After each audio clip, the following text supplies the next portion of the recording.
එහෙනම් අපි මේ තෙරුවන් වැඳලා පන්තිය පටන් ගමු. නමෝ තස් භගවතෝ අරහතෝ සම්මා සම්බුද්දස්ස නමෝ තස් භගවතෝ අරහතෝ සම්මා සම්බුද්දස්ස නමෝ තස් භගවතෝ අරහතෝ සම්මා සම්බුද්දස්ස විචිත්තමති ගම්බීර මනන්ත නය මණ්ඩිතං පට්ඨානං සම්මසන්තස්ස විමලාමිත බුද්ධියා යස්ස දේහානික්කමින්සු සුභා චබ්බන්න රක්සියා නීල පීතා රත්න සේතා මංජෙට්ටා ච පබස්සරා තන් ලෝකනාතං සුගතං ධම්මං ච ජින සේවිතං සංඝං නිරංගනං සෙට්ටං නමාමි සිරසා දරං සාදු සාදු සාදු. මට ස්ක්‍රීන් එක ෂෙයා කරන්න පුළුවන් නේද? පුළුවන් මම අයින් වෙන්න. ඔයාලට පුළුවන් ෂෙයා කරන්න. අපි අද ඉස්සෙල්ලම දීලා තියෙන පිළිතුරු සාකච්ඡා කරනවද නැත්නම් 2007 ඉඳන් ප්‍රශ්න පත්‍ර ටික යමුද පිළිවෙලින්? කොහොමද හොඳ? මිස් පිළිවෙලින් ප්‍රශ්න පත්‍ර සාකච්ඡා කරොත් හොඳයි නේද? ඔව් අපි එහෙම කරමු. මගේ මේ කම්පියුටර් එකේ ප්‍රශ්න පත්‍ර ඕපන් කිරීමේ මාකරි ප්‍රශ්නයක් තියෙනවා මේ ඒ ෆයිල් එකේ කවුරු හරි 2007 පළවෙනි ප්‍රශ්නේ කියන්නේ එතකොට අපි එතන ඉඳන් පටන් ගමු.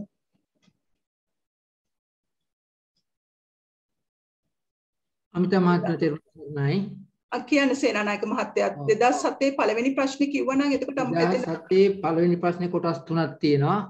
පළවෙනි කොටසේ කියනවා ධාතු කතාව ප්‍රකරණයෙන් විස්තර කරන්නේ කුමන කරුණු පිළිබඳ සම්බන්ධතාවයද කියලා පළවෙනි කොටසේ. ඔව් එතකොට ඒ ප්‍රශ්නෙට tie කොටස් තුනම කියන්න සේනානායක මහත්තයා. දෙවෙනි කොටස එවිට අන්තර්ගත ධර්ම කොටාශ මොනවාද? එහි අන්තර්ගත ධර්ම කොටාශ මොනවාද? දෙවෙනි කොටස. තුන්වෙනි කොටසේ අහනවා ධාතු කතාවේ ධර්ම විභාගයට මුල් වන තුදුස් පදයන් නම් කරන්න. හරි. එතකොට අපි බලමු ඉස්සෙල්ලාම පළවෙනි කොටස කියන්නේ මොකක්ද කියලා. එතකොට දැන් පළවෙනි කොටස ධාතු කතා ප්‍රකරණයේ විස්තර කරන්නේ කුමන කරුණු පිළිබඳද සම්බන්ධතාවයද කියලා අහනවා. ඇත්තටම දැන් සේනානායක මහත්මයා දැන් මෙතන සංඥාපනය කියුවා. ඒතකොට සංඥාපනය කිව්වහම අපිට ඒක පහසුවෙන් තේරුම් ගන්න පුළුවන් වුණා. ඇත්තටම මේ ධාතු කතාව පුරාම කතා කරන්නේ අභ්‍යන්තර මාතිකයි බාහිර මාතිකයි ගැන තමයි කතා කරන්නේ. ඇත්තටම ධම්මසංගණියේ කුසල ත්‍රිකේ ඉඳන් අරණ ධර්ම දක්වාම කියන ධාතු කතාවේ ඒ කියන්නේ ඔක්කොම තියෙන බාහිර මාතිකා ටිකයි. ඒ කියන්නේ කුසල ත්‍රිකේ ඉඳන් අරණ ධර්ම දක්වාම ඒ පද ටිකයි. ඊට පස්සේ විභංගයේ තියෙනවනේ පළවෙනිම විභංග 13 තියෙනවනේ. පළවෙනිම විභංග 13 ඒක අභ්‍යන්තර මාතිකා වලට අයිති වෙනවා. එතකොට ඒ කියන්නේ ස්කන්ධ ආයතන ධාතු ඉඳන් යන පළවෙනි විභංග 13ම අයිති වෙනවා මේ අභ්‍යන්තර මාතිකා වලට. එතකොට ඊට අමතරව අයිති වෙනවා මේ චිත්තාංග ධර්ම වලින් පංච ඉන්ද්‍රිය පංච බල කියන පහත් එකතු වෙනවා. ඊළඟට මේ අයිති වෙනවා අර වේදනා මේ සංකාර ආදී අර චිත්තාංග ධර්ම හතක් තියෙනවනේ. ඒ ධර්ම හතත් අයිති වෙනවා. කවුරු හරි කෙනෙක් පිළිවෙලින් කියනවද ඒ අභ්‍යන්තර මාතිකා 125 කොහොමද එන්නේ කියන එක? මෙතන මේ ප්‍රශ්නෙට අපිට කියන්න ඕන කෙටියෙන් තමයි උත්තර දෙන්න ඕන. නමුත් අපි රිවිෂන් එකක් විදියට කවුරු හරි කියනවද අභ්‍යන්තර මාතිකා 125 පිළිවෙලින්? ඉස්සෙල්ලම පටන් ගන්න විභංගයේ තියෙන පළවෙනි විභංග 13න් පටන් ගන්න.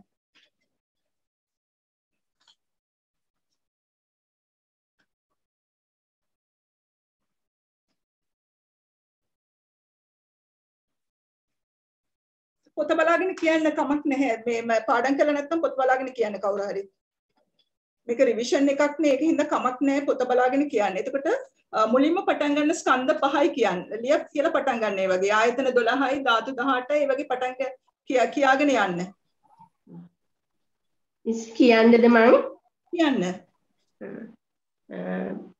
පංචස්කන්ධය එතන ස්කන්ධ 5යි ආයතන 12යි ධාතු 18යි සත්‍ය 4යි ඉන්ද්‍රිය 22යි පටිච්ච සමුප්පාද 12යි සතිපට්ඨාන 4යි සම්‍යක් පටිච්ච සමුප්පාද මේක රිවිෂන් එකක් හින්දා දැන් ඕන කෙනෙක් දන්නවනේ ස්කන්ධ 5 ආයතන 12 ධාතු 18 සත්‍ය 4 ඒ වගේ ඉන්ද්‍රිය 22 ඒව ඔක්කොම දන්නවා. පටිච්ච සමුප්පාදයට අංග 12 අවිජ්ජා ඉඳන් පටන් අරගෙන අංග 12 කියන්න පුළුවන්ද? මතකින් කියන්න පුළුවන්ද? අවිජ්ජා වලින් ඉඳන් පටන් ගන්න. අවිජ්ජා ඊට පස්සේ සංකාර පස්ස සංකාර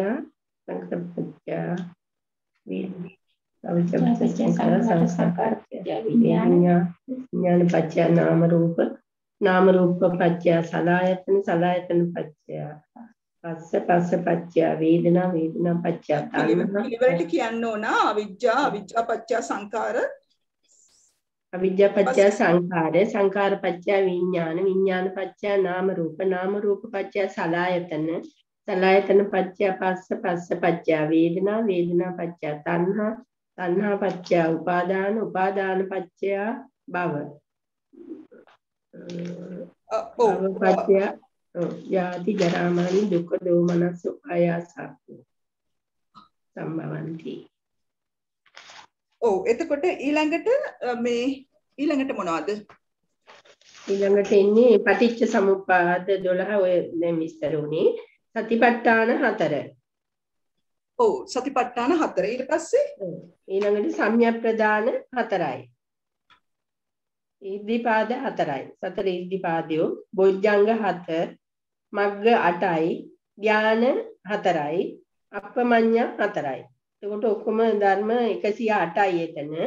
ඊළඟට පංච ඉන්ද්‍රිය 5යි, පංච බල 5යි, අර චිත්තාංග ධර්ම පස්ස වේදනා සංඥා චේතනා චිත්ත අදිමොක්ඛ මනසිකාර කියන චිත්තාංග ධර්ම 7යි. එකතුව ඔක්කොම මේ 125යි. හරි. සමාවෙන මහත්මය මෙතන ආර්ය අෂ්ටාංගික මාර්ග ධර්ම 8ක් එකතු වෙන්න ඕනේ. ඒක මට තේරුන්නේ නැහැ. ඒක මිස් වුණා කියලා මේ බොජ්ජංග 7යි මග්ග 8යි. ආර්ය අෂ්ටාංගික මාර්ග 8ක් එතන පෙන්නනවා. පස්ස වේදනා චේතනා අදිමෝක්ඛ මානසිකාර කියන ධර්ම හත අන්තිමට එනවා. එතන ධර්ම 118ක් එනවා කලින් ඒවේ. ඔව් දැන් මෙහෙමයි විභංගයෙන් එනවා 108ක් ධර්ම. විභංගයෙන් 108යි පංච ඉන්ද්‍රිය 5 එතන පංච ඉන්ද්‍රිය 5යි පංච බල 5යි චිත්තාංග ධර්ම 7 පස්ස වේදනා සංඥා චේතනා චිත්ත අදිමොක්ඛ මනසිකාර කියන චිත්තාංග ධර්ම 7යි. ඒ ටික එකතු වුණාම අර 108යි මේ මෙතන 17ක් තියෙනවා. ඒ 17 එකතු වුණාම 125යි. විභංගයෙන් ආපු ධර්ම 108යි. ආපු ඔව් විභංගයෙන් ධර්ම 17යි. ඔක්කොම 125යි. ඔව් 125යි. අද මගේ මේ කම්පියුටර් එකේ මොකක් හරි ප්‍රශ්නයක් තියෙනවා. මට ඔයගලන්ට මේ ඇටැච්මන්ට් මුකුත් කරන්න බැරි විදිහට මේ ස්ටක් වෙලා තියෙනවා. ඒකින්ද අපි කමන්නේ අපි සාකච්ඡා මාර්ගයෙන් කරගෙන යමු දැනට. මේ එතකොට දැන් අපි බැලුවොතින් මාත්‍ය සමාවෙන්න දැන් අපි මෙතන බලන්න ඕනේ ප්‍රශ්නයට අදාළ වෙන උත්තරේ. ඔව් ප්‍රශ්නයට අදාළ වෙන උත්තරේ අපි ගත්තොතින් අපිට කතා කරන්න මෙහෙමයි. දැන් අපි මෙතන ධාතු කතා ප්‍රකරණයේ විස්තර කරන්නේ කුමන කරුණු පිළිබඳ සම්බන්ධතාවයේද කියලා තමයි අහන්නේ. එතකොට මොනවද කුමන කරුණුද කියලා අපි කතා කරොතින් මේ කතා කරන්නේ ධම්ම සංගණියේ මේ කුසල ත්‍රිකයේ ඉඳන් අර්ණ ධර්ම දක්වා තියෙන ධර්මයොත් මේ එතකොට මොනවාද විභංගයේ තියෙන ඒ ධර්මත් විභංගයේ තියෙන ධර්ම ගත්තොතින් එතන ඒ ධර්මතා 125 කතා කරන්නේ. එතකොට ඒක අපි 14 ණයින් කතා කරන එක. ඒ කියන්නේ ණය 14 ණයකින් කතා කරන එක ගැන තමයි කියන්න ඕනේ. එතකොට ධම්මසංගණී කුසල ත්‍රිකේ ඉඳන් අර්ණ ධර්ම දක්වා අන්ත කොට ඇති ධර්මයෝද මේ පංචස්කන්ධේ පටන් විභංගේ පංචස්කන්ධේ ඉඳන් මානසිකාරයේ විභංගේ ධර්මත් එතකොට මානසිකාරයේ දක්වා අන්ත කොට ඇති චිත්තාංග ධර්මත් ස්වභාවාර්ථයෙන් මේවා ඔක්කොම ධාතු වෙන්නේ. එතකොට ඒ කියන්නේ අභ්‍යන්තර මාතිකයි බාහිර මාතිකයි ඔක්කොම ධාතු. ඒවට තමයි ධාතු කියන්නේ. එතකොට මේ මුළු ධාතු කතා ප්‍රකරණයම ධාතු වෙන්නේ අභ්‍යන්තර මාතිකයි බාහිර මාතිකා ටිකයි විතරයි. එතකොට මේ ධාතු ටික තමයි අපි 14 ණයකින් කතා කරන්නේ. එතකොට මේ 14 ණයකින් ඒක තමයි මෙතන ඔයගොල්ලන් විස්තර කරන්න ඕන. එතකොට මේ ධාතු කතා ප්‍රකරණයේ ධාතු හැටියට හඳුන්වන්නේ මේ ධම්ම සංගණී කුසල ත්‍රිකේ ඉඳන් අර්ණ ධර්ම දක්වා තියෙන බාහිර මාතිකා ටිකත් විභංගයක කතා කරන මේ ධර්මතා 108ත් එක්කලා ඉතුරු චිත්තාංග ධර්මතා ටිකත් ඒ සියල්ලම එක්කලා 14 ණයකින් කතා කිරීම. ඒ කියන්නේ සංග්‍රහ අසංග්‍රහ ભેදේනුත් සංප්‍රයුක්ත මේ විප්‍රයුක්ත ભેදේනුත් මේ කරන සාතිශය කතනය තමයි මේ ධාතු කතා ප්‍රකරණේ විස්තර කරන්න කියලා තමයි. එහෙම තමයි ඔයගොල්ලෝ මේ ප්‍රශ්නෙට උත්තර දිය යුත්තේ. ඒ කොටසට විතරක්. එතකොට ඊළඟ කොටස කියන්න මේ සේනානායක මහත්තයා ඊළඟ ප්‍රශ්න කොටස. ඊළඟ කොටසත් අමිත මහත්මිය ඇත්තටම දැන් අපි සාකච්ඡා කරා. ඒ දෙවෙනි කොටසෙන් කියන්නේ එයි අන්තර්ගත ධර්ම කොටාශ මොනවාද කියන එක අහන්නේ. එතකොට එහි අන්තර්ගත ධර්ම කොටාස මොනවද කියලා කිව්වහම එතන කියන්න ධාතු කතා ප්‍රකරණයේ උද්දේශ නිर्देश විදියට කොටස් දෙකක් වෙනවා. එතකොට උද්දේශයේ පංචවිධ විදියට මාතිකා පහ හඳුන්වන්න. ණය මාතිකා 14යි, අභ්‍යන්තර මාතිකා 125යි. එතකොට ණය මුඛ මාතිකා මේ තීහි සංඝ හෝ තීහි අසංඝ හෝ එතකොට මේ මොන විදියට ණය මුඛ එතකොට චතුහි සම්පයෝගෝ විප්පයෝගෝ විදියට ණය මුඛ මාතිකාත් ඊට පස්සේ ලක්ෂණ මාතිකා ඒ කියන්නේ ධාතුන් අතර සභාග විසභාග ලක්ෂණය දක්වන මේ ලක්ෂණ මාතිකාත් බාහිර මාතිකාත් ඒ කියන්නේ බාහිර මාතිකාවල ධම්මසංගණී කුසල ත්‍රිකේ ඉඳන් අර්ණ ධර්ම දක්වා මේ සියලු පද 266ක් තියෙනවා. ඒ කියන්නේ 266 කියන්නේ කුසල ත්‍රිකේ ඉඳන් ඒ කියන්නේ ඔක්කොම මේ ත්‍රික 22 පද 66ක් තියෙනවා. ඊට පස්සේ දුක පද 200ක් තියෙනවා. ඒ පද 266 ගැන තමයි කතා කරන්නේ. ඒ කියන්නේ ඔක්කොම ඒ කියන්නේ මාතිකා මේ පහ ගැන තමයි කතා කරන්න කියලා තමයි ඊළඟ උත්තරේට දෙදිය යුත්තේ. ඊළඟට කියන්නේ ඊළඟ කොටස. ධාතු කතාවේ ධර්ම විභාගයට මුල් වන තුදුස් පදයන් නම් කරන්න. අන්න තුදුස් පදයන් කියන්නේ මොකද්ද දැන් මෙතන? ණය 14 නේද? ණය 14 කියන්නකෝ කවුරු හරි. පොත බලාගෙන කියන්න කමක් නැහැ. මං කියන්නද මිස්? කියන්න. සංග්‍රහ අසංග්‍රහ සංග්‍රහිතේන අසංග්‍රහිත අසංග්‍රහිතෙන් අසංග්‍රහිත සංග්‍රහිතෙන් සංග්‍රහිත සංග්‍රහිතෙන් සංග්‍රහිත අසංග්‍රහිතෙන් අසංග්‍රහිත සංප්‍රයුක්ත සංප්‍රයෝග විප්‍රයෝග සංප්‍රයුක්තයන් විප්‍රයුක්ත සංප්‍රයුක්තයන් සංප්‍රයුක්ත සංප්‍රයුක්තයන් සංප්‍රයුක්ත විප්‍රයුක්තෙන් විප්‍රයුක්ත සංග්‍රහිතයෙන් සංප්‍රයුක්ත විප්‍රයුක්ත සංප්‍රයෝගයෙන් සංග්‍රහිත අසංග්‍රහිත අසංග්‍රහිතයෙන් සංප්‍රයුක්ත විප්‍රයුක්ත විප්‍රයුක්තයෙන් සංග්‍රහිත අසංග්‍රහිත. හරිද? පොඩ්ඩක් වැරදුනානේ. ඔව් දැන් මේක Tamanට කොහොමද පහසු? පාලියෙන් කියන්නද පහසු? සිංහලෙන් කියන්නද පහසු? සමහර අයට පාලි පහසු ඇති, සමහර අයට සිංහල පහසු ඇති. සිංහල පහසු නම් සිංහලෙන් කියන්න මේ සංග්‍රහ අසංග්‍රහ ඒවා පාලියෙන් කියන්න කැමති අයට පාලියෙන් කියන්න පුළුවන්. තව කවුරු හරි කෙනෙක් පුරුදු වෙන්නත් එක්ක එක්කෙනෙක් පාලියෙන් කියන්නේ එතකොට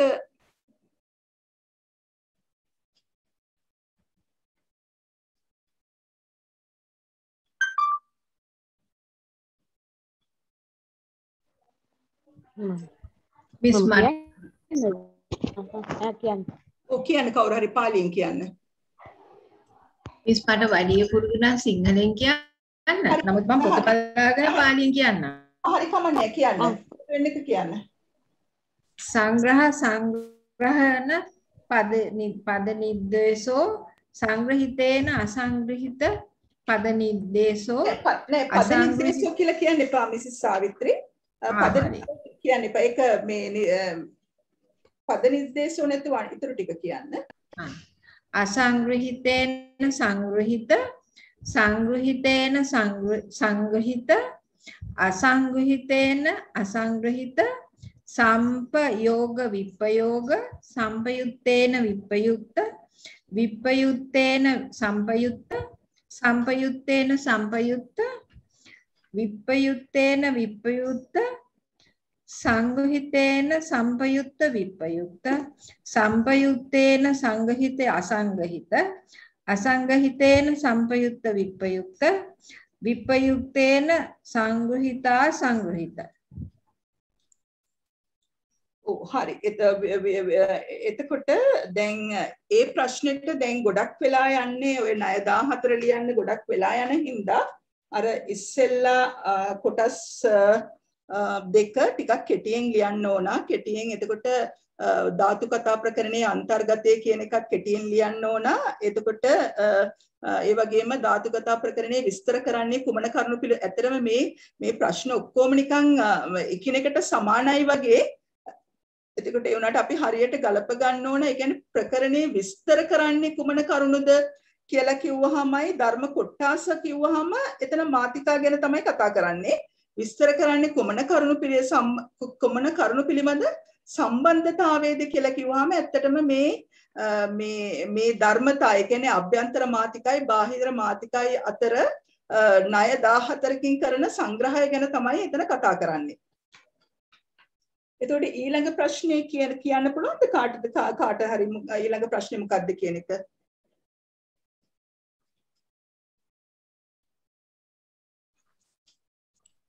තිරුවන් සරණයි මහත්මයා මම කියන්නම්. දෙවෙනි ප්‍රශ්නය අසංග්‍රහිතෙන් අසංග්‍රහිත පද නිर्देशේ පංචස්කන්ධ පිළිබඳ විස්තරය ගෙනහැර දක්වන්න. අසංග්‍රහිතෙන් අසංග්‍රහිත පද නිर्देश අසංග්‍රහිතෙන් අසංග්‍රහිත කිව්වහම මොන ණය ක්‍රමයේද? මොන ණය ක්‍රමයේද අසංග්‍රහිතෙන් අසංග්‍රහිත වුණාම? තුන්වෙනි ණය ක්‍රමය නේද? පස්වෙනි ණය ක්‍රමය. නෑ පස්වෙනි එක තමයි. පස්වෙනි එක. එතකොට පස්වෙනි ණය ක්‍රමය. ඔව් පස්වෙනි එකේ මොකක් ගැනද අහන්නේ ඇත්තටම?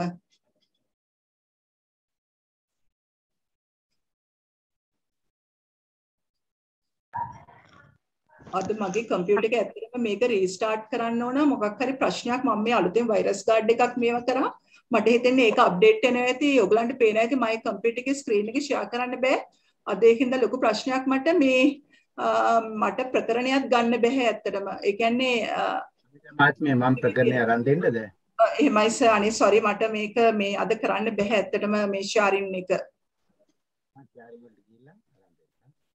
මට කියන්න ඕන තැන විතරක් සර් පස්වෙනි ණය ක්‍රමයට පොඩ්ඩක් යන්න පුළුවන් නම් අසංගහිතෙන් අසංගහිත පද නිर्देशේ පස්වෙනි ණයට යන්න පුළුවන් නම්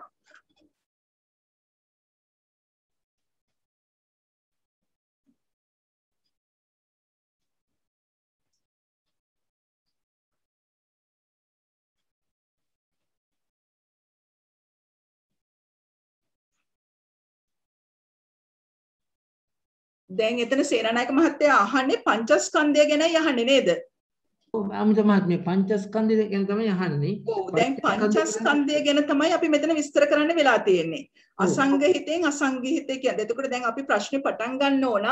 දැන් මෙතන අසංගහිතෙන් අසංගහිත පද නිर्देशේ පංචස්කන්ධය පිළිබඳ විස්තර කරන්න කියලා. එතකොට අපි පටන් ගන්න ප්‍රශ්නේ අසංගහිතෙන් අසංගහිත පද නිर्देशය මේ තුදුස්නයි පස්වෙනි ණයයි කියලා පටන් ගන්න. එතකොට එහෙම පටන් අරගෙන එතකොට මොකද්ද මේ අසංගහිතෙන් අසංගහිත පදය මොකද්ද කියන්නේ කියන එක තමයි ඉස්සෙල්ලා ඊට පස්සේ ඔයගොල්ලෝ පංචස්කන්ධය කියන එක වෙනම අරගෙන පංචස්කන්ධය ගත්තාම ඒකේ අභිධේයාර්ථ ලියන්න ඕනම පදයක් ගත්තාම ඒකේ අභිධේයාර්ථ මොකක්ද කියන එක ලියන්න ඕන. දැන් මෙතන පංචස්කන්ධය නේ අපිට හරි පහසු මාතෘකාවක්.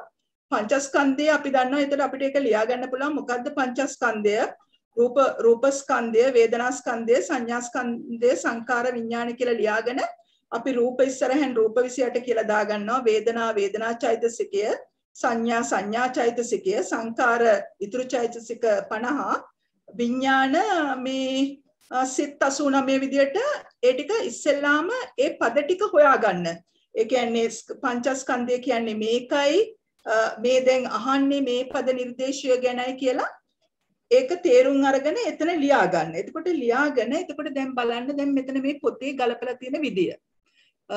දැන් මෙතන මේකේ හොඳට බැලුවොත් ඕගලන්ට තේරෙනවා මෙතන පියවර 3කින් මේ චෙක් වෙනවා. ඒ කියන්නේ ඉස්සෙල්ලාම බලනවා රූපස්කන්ධය විසින් යේ ධම්මා රූපස්කන්ධේන යේ ධම්මා කන්ද සංගහේන අසංගහිතා ආයතන සංගහේන අසංගහිතා ධාතු සංගහේන අසංගහිතා. එතකොට බලන්නේ මොකද්ද රූපස්කන්ධය විසින් කොපමණ ස්කන්ධ අසංගහිත කරනවාද කියලා බලනවා. කොපමණ ආයතන අසංගහිත කියලා බලනවා. කොපමණ ධාතු අසංගහිත කියනවාද කියලා බලනවා. එතකොට ඕගොල්ලෝට සර් කියලා දීලා තියෙනවා රූපස්කන්ධයට දැන් ස්කන්ධ පහෙන් රූපස්කන්ධය කොහොමද රූපස්කන්ධයනේ. එතකොට ආයතන වලින් අසංගහිත බැලුවාම ඇත්තටම මෙතන ආයතන 11ක්ම යනවා රූපස්කන්ධයට. ඔයගලන්ට මතක ඇති සර් කියලා දීලා තියෙනවා ඖදාරික රූපායතනම 10ක් තිබුණා. ධම්මායතනයට යන ඔක්කොම සුකුම රූප ටික. එතකොට ආයතන 11ක්ම මේ රූපස්කන්ධයේ සංගහිත වෙනවා. එතකොට දැන් මෙතන අපි තෝරගන්න වෙලා තියෙන අසංගහිත ආයතනය මොකක්ද කියලා. ඒ අසංගහිත ආයතනය එතකොට මොකක්ද? 11ක් මේ ආයතන 11ක්ම අයින් වුණාම මොකක්ද ඉතුරු වෙන ආයතනය මෙතන අසංගහිත ආයතන. අන්න හරි මන ආයතනය. එතකොට ධාතු සංගහන අසංගහිත. රූපස්කන්ධය ධාතු කීයකට අයිති වෙනවද? ආයතන වගේම තමයි. අමිත මහත්මයා සමාවෙන්න එතන අපි විඥාන ස්කන්ධයේ ස්කන්ධ සංග්‍රහයෙන් විඥාන ස්කන්ධයේ අමතකුණා කියන්නේ. ස්කන්ධ සංග්‍රහයෙන් අසංග්‍රහිත. එතකොට විඥාන ස්කන්ධය මුලින් ගන්න එපා. ඔව් නෑ sorry එතන අමතකුණා තමයි. රූපස්කන්ධයේ අසංගහිත ස්කන්ධ 4ක් තියෙනවා නේද? අපිට කියන්න අමතකුණා. එතන අමිත මහත්මයා මෙහෙමයි එන්නේ. දැන් රූපස්කන්ධයේ මේ ධම්මා කිව්වහම අපි ස්කන්ධ 4ක් පැත්තට ගන්න පුළුවන් නේ උතනින්. වේදනා ඒ ස්කන්ධ 4ම අයින් කරන්න. වේදනා සංඥා සංකාර යන අයින් කරන්න. ඊට පස්සේ වේදනා සංඥා සංකාර තුනත් පස්සේ අයින් වෙනවා මොකෝ ධම්මායතනේ සංග්‍රහ වෙන නිසා. එතකොට විඥාන ස්කන්ධය තමයි එන්නේ එතන ස්කන්ධ වශයෙන්. ඔව් අපි ඒක පිළිවෙලින් පොඩ්ඩක් බලමු. ඒ කියන්නේ දැන් ගොඩක් අයට පාඩම අමතකත් වෙලා ඇතිනේ. දැන් එකපාරටම ගන්න පුළුවන් නම් හොඳයි. නමුත් ඒක ටිකක් අමතක වෙලා නම් අපි පොඩ්ඩක් ඒක මතක් කරමු. එතකොට දැන් සේනානායක මහත්තයා කිව්වා රූපස්කන්ධය අසංගහිත වෙන ස්කන්ධ ටික කිව්වා.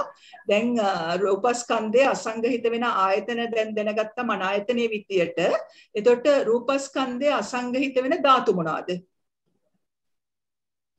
ධාතු වල සප්ත විඥාන ධාතු වෙන්නේ. ඔව් ඒ වගේම තමයි. ඒ කියන්නේ ඇත්තටම ධාතු අර වගේම තමයි ධාතු 11ක්ම අයින් වෙනවා. මේ සංගහිත විදියට. එතකොට අසංගහිත ධාතු එතන 7යි තියෙන්නේ. එතකොට ධම්මේහි ඒ ධම්මා. එම ධර්මේහි ඒ ධම්මා. ඒතර දැන් මෙතන ඒ ධම්මා කියන එක මොකක්ද කියලා හොයාගන්න ඕන. ඒතර ඒ ධම්මා කියන්නේ මෙතන පොදු ධර්මය. එතකොට අතන ස්කන්ධ වලට අසංගහිත වෙච්ච ඒවායි ආයතන වලට අසංගහිත වෙච්ච ඒවායි ධාතු වලට අසංගහිත වෙච්ච ඒවායි පොදු ධර්මයේ උනේ මෙතන සිත් 89 නේද? එතකොට සිත් 89 තමයි කෙලියෙන්ම එළියට ඇදලා ගන්න වෙලා තියෙන්නේ අපිට යේ ධම්මා විදියට. එතකොට මේ යේ ධම්මා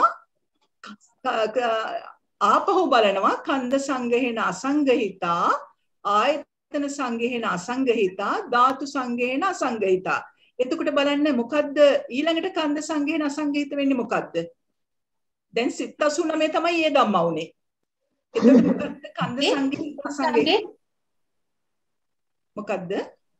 ස්කන්ධ වශයෙන් රූපස්කන්ධය අසං. රූපස්කන්ධේ තව මොනවද? ආයතන නම් නාම මොනවද? නම් තමයි රූපස්කන්ධය රූප 28යි චෛතසික පංචකය නිර්වාණය ඉන්නේ යම් තමයි. ඔව් එතකොට ඇත්තටම නිර්වාණයත් වෙනවා තමයි. එතන එතකොට මෙතන සිත් විතරනේ සිත් විතරක් හින්දා මෙතන විඥාන ස්කන්ධය විතරයි සංගහිත උනේ අසංගහිත අනිත් හැම සියල්ලම අසංගහිතයි. ඒ කියන්නේ වේදනා රූප වේදනා සංඥා සංකාර එතකොට අර මේ ස්කන්ධ සංග්‍රහයෙන් විනිර්මුක්ත නිර්වාණයත් එතන අයිති. එතකොට ආයතන සංගහයෙන් අසංගහිතා.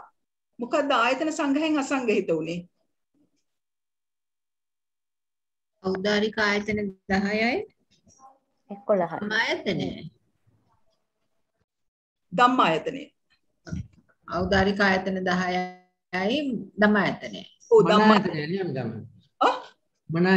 මනායතනෙ නෙමෙයි. නෑනේ සිත් 89 නේ දැන් අසංගීතභාවය බලන්නේ. එතකොට ඔව් එතකොට හරි. එතකොට ධම්මායතනෙ තමයි. එතකොට ධාතු වලිනුත් ඒ වගේමයි නේද? ඔව් ඊට පස්සේ ඊළඟට තුන්වෙනි ස්ටෙප් එකට යනවා තේ ධම්මා කතිහි කන්දේහි කතිහි ආයතනෙහි කතිහි ධාතුහි අසංගහිතා. දැන් අපි බලා ගන්න ඕන කවුද තේ ධම්මා? කවුද තේ ධම්මා වෙන්නේ? එතකොට දැන් එතනින් නිර්වාණය කොහොමද අයින් වෙලා යනවා? එතන ස්කන්ධ වලට එතන අයිති වෙන්නේ නැහැ කොහොමත්. මේ මොකද්ද අපිට බලන්න තේ ධම්මා විදියට මොකද්ද කියලා බලන්න. මොකද්ද එතන දැන් පොදු ධර්මය මොකද්ද කියලා බලන්න. රූපස්කන්ධය රූපස්කන්ධය දැන් එතකොට මෙතන අසංගහිත වලට අපි ගත්තේ මොනවාද? රූපයි මොනවද ගත්තේ? රූප වේදනා සංඥා සංකාර. ඔව් ඒ තුනම ගත්තා. එතකොට දැන් මොකද්ද අසංගහිත වෙන්නේ මොකද්ද? චෛතසික. චෛතසික නේද? චෛතසික තිබුණානේ නේද? එයන්නේ විඥාන ස්කන්ධයනේ තමයි. ඔව් විඥාන ස්කන්ධයනේ ඒක තේරුණාද මන්දා? ඒ කියන්නේ අසංගහිත උනේ දැන් ඉස්සෙල්ලාම අසංගහිත උනේ මොකද්ද?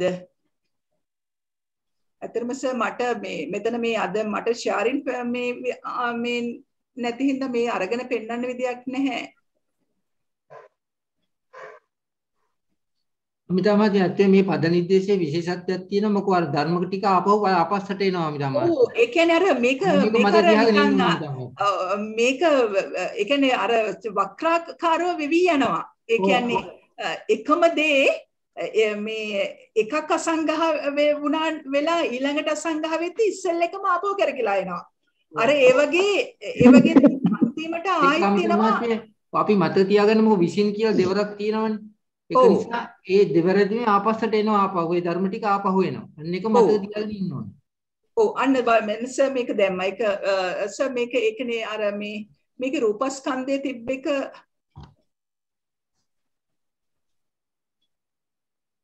එතකොට ඒකේ ආපහු එන්න ඕනේ විඥාන ස්කන්ධයයි මනායතනයයි සප්ත විඥාන ධාතුයි. ඔව් අන්න හරි. ඔව් ඒකම තමයි කරකිලා එන්නේ ආපහු.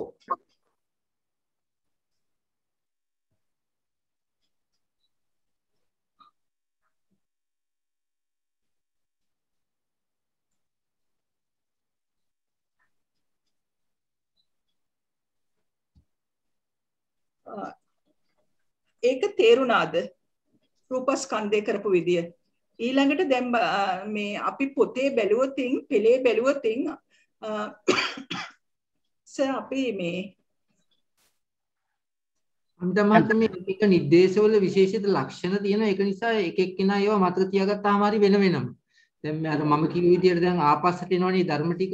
දැන් ඕක තියෙන්නේ ඔය ධර්ම ඕක තියෙන 4-5 නිर्देशවල විතරයි. මම හිතන විදියට.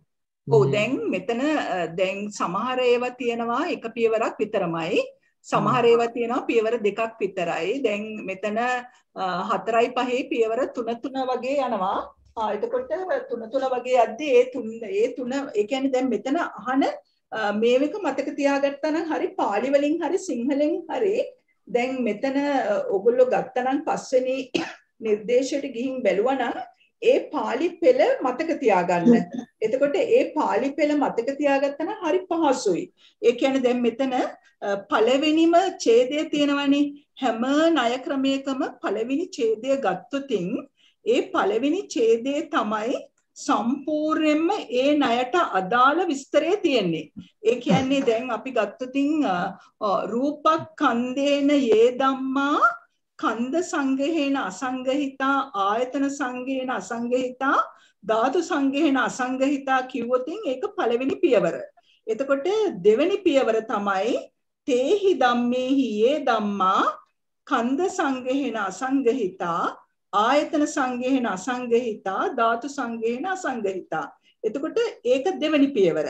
ආයෙත් තුන්වෙනි පියවර වෙන්නේ තේ ධම්මා කතිහි කන්දේහි කතිහායතනෙහි කතිහි ධාතුහි අසංගහිතා. එතකොට ඒ පියවර තුන මතක තියාගන්න පාලියට පාලි වලින් පහසු අය පාලි වලින් මතක තියාගන්න සිංහලෙන් පහසු අය සිංහලෙන් මතක තියාගන්න. අර සිංහලෙන් බැලුවොත් රූපස්කන්ධය විසින් යම් ධර්ම කෙනෙක් ස්කන්ධ සංග්‍රහයෙන් අසංගහිත වෙද්ද ආයතන සංග්‍රහයෙන් අසංගහිත වෙද්ද ධාතු සංග්‍රහයෙන් අසංගහිත වෙද්ද කියන එක පළවෙනි පියවර. එතකොට ඒ ධර්මයන් විසින් යම් ධර්ම කෙනෙක් ස්කන්ධ සංග්‍රහයෙන් අසංගහිත වෙද්ද ආයතන සංග්‍රහයෙන් අසංගහිත වෙද්ද ධාතු සංග්‍රහයෙන් අසංගහිත වෙද්ද කියලා ඊළඟට ආයත් දෙවෙනි පියවර.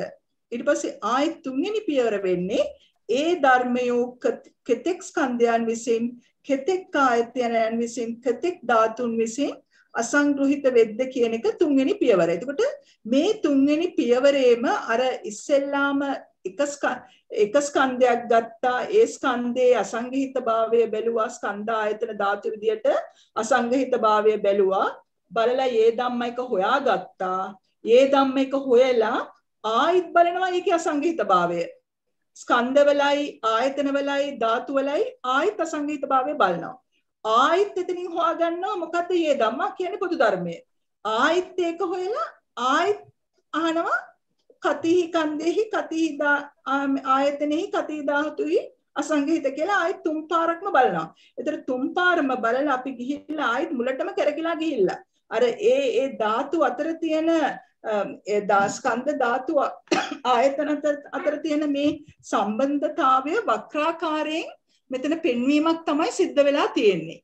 එතකොට රූපස්කන්ධය අවබෝධය ඇතුව අපි යමුද වේදනාස්කන්ධයට වේදනා සංඥා සංකාර පෙළේ දැන් එකටම දීලා තියෙද්දි එතකොට මේ තුනම මේ චෛතසික විදියට නාම ධර්ම විදියට ගන්න හින්දා එකම ආකාරයෙන් තමයි කරන්න ඕන මේ කවුරු හරි එක්කෙනෙක් කියන්න වේදනා ස්කන්ධයේ අසංගහිත ස්කන්ධ මොනවද?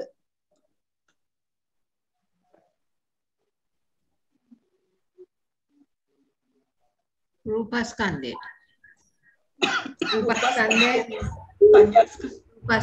විඥානස්කන්ධයයි නේ සංඥා සංකාර විඥාන ස්කන්ධ ඔක්කොම ඊටු ස්කන්ධ ඔක්කොම වේදනා සංකාර විඥාන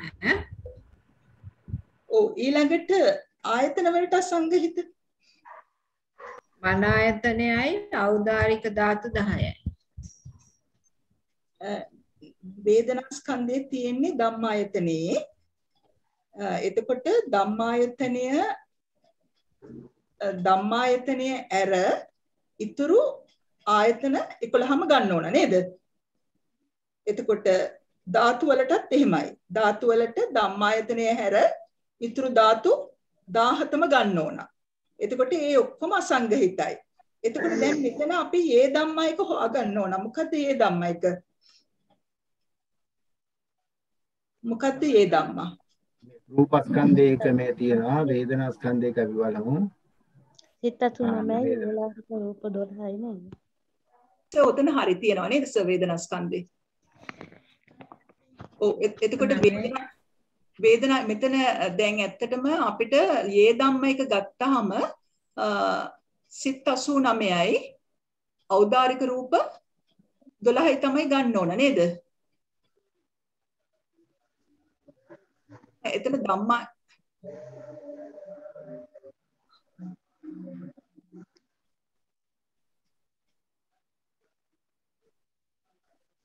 ඒක පැහැදිලිද එතන? මොකෝ වේදනා ස්කන්ධය තිබ්බනේ ධම්මායතනේ. ඒකින්ද සුක්ම රූප ටික ගන්න විදියක් නැති විත්තිය තේරුණාද ඒක? පැහැදිලි නැත්තම් කියන්න කවුරු හරි එතකොට පැහැදිලි කරන්නම් තවදුරටත්.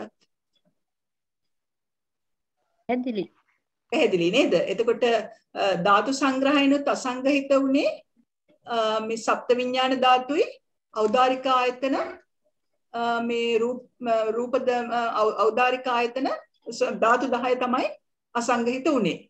එතකොට අසංගහිත වෙලා යේ ධම්මා එක එතකොට පොදු ධර්ම තමයි හොයාගත්තේ. එතකොට ස්කන්ධ වලටයි ආයතන වලටයි ධාතු වලටයි පොදු උනේ සිත් 89යි ඖදාරික රූප 12යි. එතන යේ ධම්මා ගත්ත විදිය තේරුණා නේද?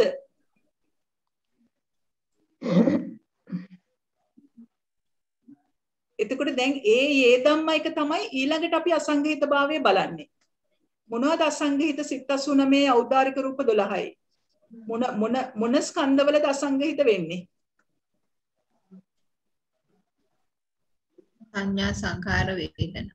ඔව් සංඥා සංකාර වේදනා. එතකොට ආයතන වලින් ගත්තොත් මොනවද? ඔව් ධම්මායතනය විතරයි නේද? ධාතු වලිනුත් ධම්ම ධාතුව විතරයි. එතකොට ඊළඟට මේ ධර්මතා ටිකෙන් අපි බලා ගන්න ඕන මොකද්ද යේ ධම්මා කියලා. මොකද්ද එතකොට මේ ධර්ම වලින් යේ ධම්මා ගත්තොත් පොදු මොකද්ද? පොදු ඇත්තටම මේ චෛතසිකට විතරයි ඇත්තටම පොදු උනේ එතන නිර්වාණයත් ස්කන්ධ සංග්‍රහයෙන් මේ නුයි අසංගහිත හින්දා නිර්වාණයක් තියෙනවා. එතන ධම්මායතනේ නිර්වාණයක් තියෙනවා. ධම්ම ධාතුවේ නිර්වාණය තියෙනවා. එතකොට පොදු ධර්මයේ උනේ චෛතසික 52යි නිර්වාණය තමයි එතන පොදු ධර්මයේ උනේ. එතකොට යේ ධම්මා එතනින් යේ ධම්මා උනේ චෛතසික 52යි නිර්වාණය. එතකොට එතනට අසංගීත භාවය බලන්න. මොනවද අසංගීත වෙන්නේ එතකොට? එතකොට රූපස්කන්ධයයි විඥානස්කන්ධයයි. ඔව්. එතකොට ආයතන ඉතිරි ආයතන 11 ධම්මායතන ඇර ධාතු ආයතන 10යි මන ආයතනයයි. ඔව්. ධාතුත් එහෙමයි. මේ ධාතුත් සප්ත විඥාන ධාතුයි ඖදාරික 10. එතන ධාතු 17ක් මාව නේද? එතකොට ආයතන 11යි ආවේ. ස්කන්ධ 2යි. එතකොට මේ පොතේ උත්තරේ බැලුවා නම් ඔයගලන්ට පෙනේ ද්විහි කන්දේහි ඒකාදස ආයතනෙහි සත්ත රසහි ධාතුහි අසංගහිතා කියලා. ඒතර දැන් මේ විභාගෙට මේ ප්‍රශ්නේ ආවහම ඕගොල්ලෝ ස්කන්ධ පහම ලියන්න ගියොත් වෙලාව මදි වෙයි. එතකොට රූපස්කන්ධය කරන්න රූපස්කන්ධය කරලා වේදනාස්කන්ධය හරි සංඥා වේදනාස්කන්ධය කරන වඩා හොඳයි. වේදනාස්කන්ධය කරලා සංඥාස්කන්ධයයි සංකාරස්කන්ධයයි මේ විදිහටම මේ බෙදෙනවා කියලා ලියන්න. නැත්තම් සංඥාස්කන්ධයයි සංකාරස්කන්ධයයි කරොතින් විඥානස්කන්ධය කරන්න වෙලාවක් නැති වෙයි. මොකෝ විඥානස්කන්ධය වෙනම විදියකට බෙදෙන හින්දා ඒක වෙනමම කරලා පෙන්වන්න ඕන අනිවාර්යයෙන්ම. මේ ඒකින්ද පොදු හැම වෙලේම පැය භාගයට ප්ලෑන් කරද්දී පොදු ධර්මතා ඉස්සෙල් එක වගේම අනිත් දෙකත් වෙනවා කියලා මේ විස්තර කරා නම් වඩා හොඳයි. තමන්ට ලොකු ස්පීඩ් එකකින් ලියන්න පුළුවන් නම් ඉඩ ඉතුරු කරලා මේ පස්සේ වෙලාව ඉතුරුනා නම් ඒක ලිව්වට කිසිම ප්‍රශ්නයක් නැහැ. එතකොට විඥානස්කන්ධය කොහොමද? විඥානස්කන්ධය මේ අසංග්‍රහිත ස්කන්ධ මොනවද? රූපස්කන්ධයයි වේදනා සංඥා සංකාර කියන. ඔව් හතරක් නේද? එතකොට ඊළඟට ආයතන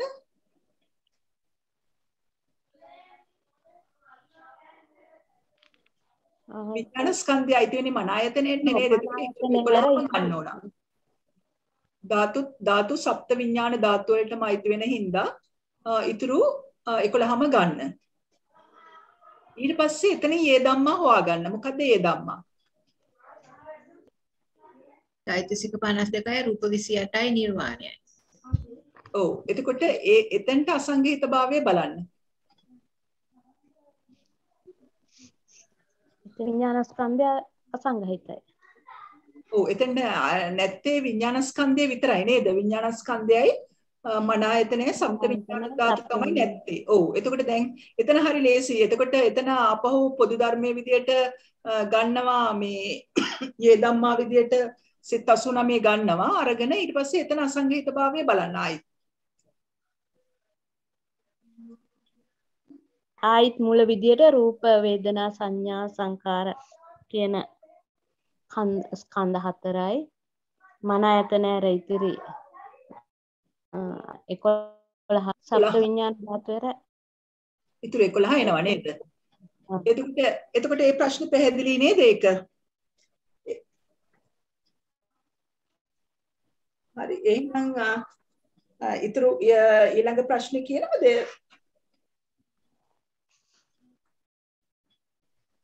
සේනානක මහත්තයා ගාව තියනවා නේද ප්‍රශ්න පත්‍රය? මම කියන්නේ. තුන්වෙනි ප්‍රශ්නය ඒ ස්කන්ධ කොතෙක් ආයතන කොතෙක් ධාතුන් හා සංප්‍රයුක්ත වේද විප්‍රයුක්ත වේද යන්න පැහැදිලි කරන්න. එතකොට දැන් අපි තේරුම් ගන්න ඕන මේ ප්‍රශ්නේ සංප්‍රයුක්ත වේද විප්‍රයුක්ත වේද. එතකොට මොකද්ද මොන ණය ක්‍රමයේද කියලා අපි තේරුම් ගන්න ඕන. මොකද්ද ණය ක්‍රමය? මේක හරි පහසු 6 වෙනි ඊළඟ ණය ක්‍රමෙ මිස්. එතකොට ඔව් හරි.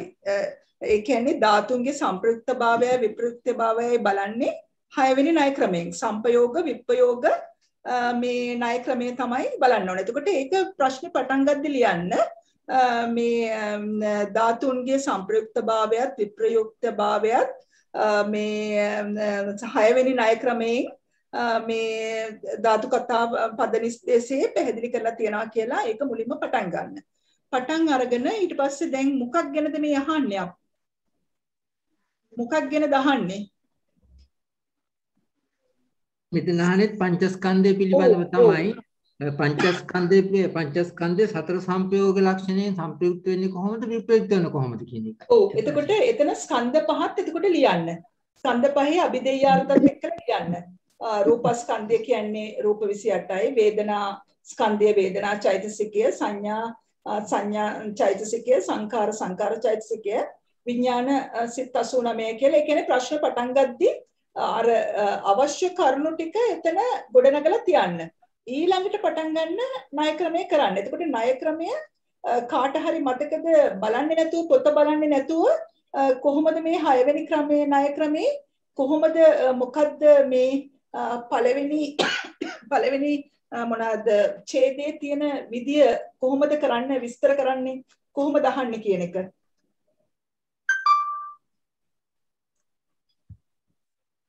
මොකක්ද අහන්නේ? ඒක හරි ලේසි. ඒක මතක තියාගන්න හරිම ලේසි.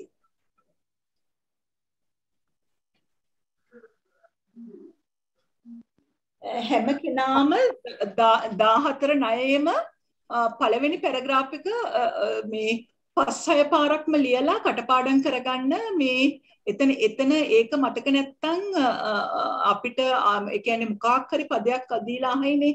මොකක් හරි පදයක් දීලා ඇහුවාම ඒක කරගන්න බැරිව යනවා. කටපාඩම් නැත්තම් මේ මොකද්ද මේ ණයේ අහන්නේ මොකද්ද කියලා දන්නේ නැත්තම්. ඒක අවබෝධයනොත් තියෙන්න ඕන කටපාඩමිනුත් තියෙන්න ඕන. නැත්තම් අර ඒ පියවර අනුව මතක හිටියේ නැත්තම් අමාරුයි.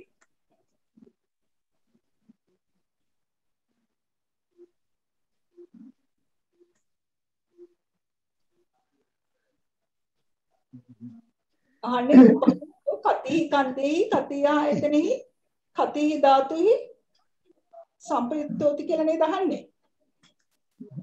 පෙළ බලන්න පොත් තියන අය අපිට හැබැයි මෙතන පෙරලලා දාලා තියෙන කරන විදිය නේද? ඒ කියන්නේ අපිට පෙළට යන්න පුළුවන් නම් ලොකු දෙයක් 6 වෙනි ණය. අතන සංඥාපණින් යන්න පුළුවන්.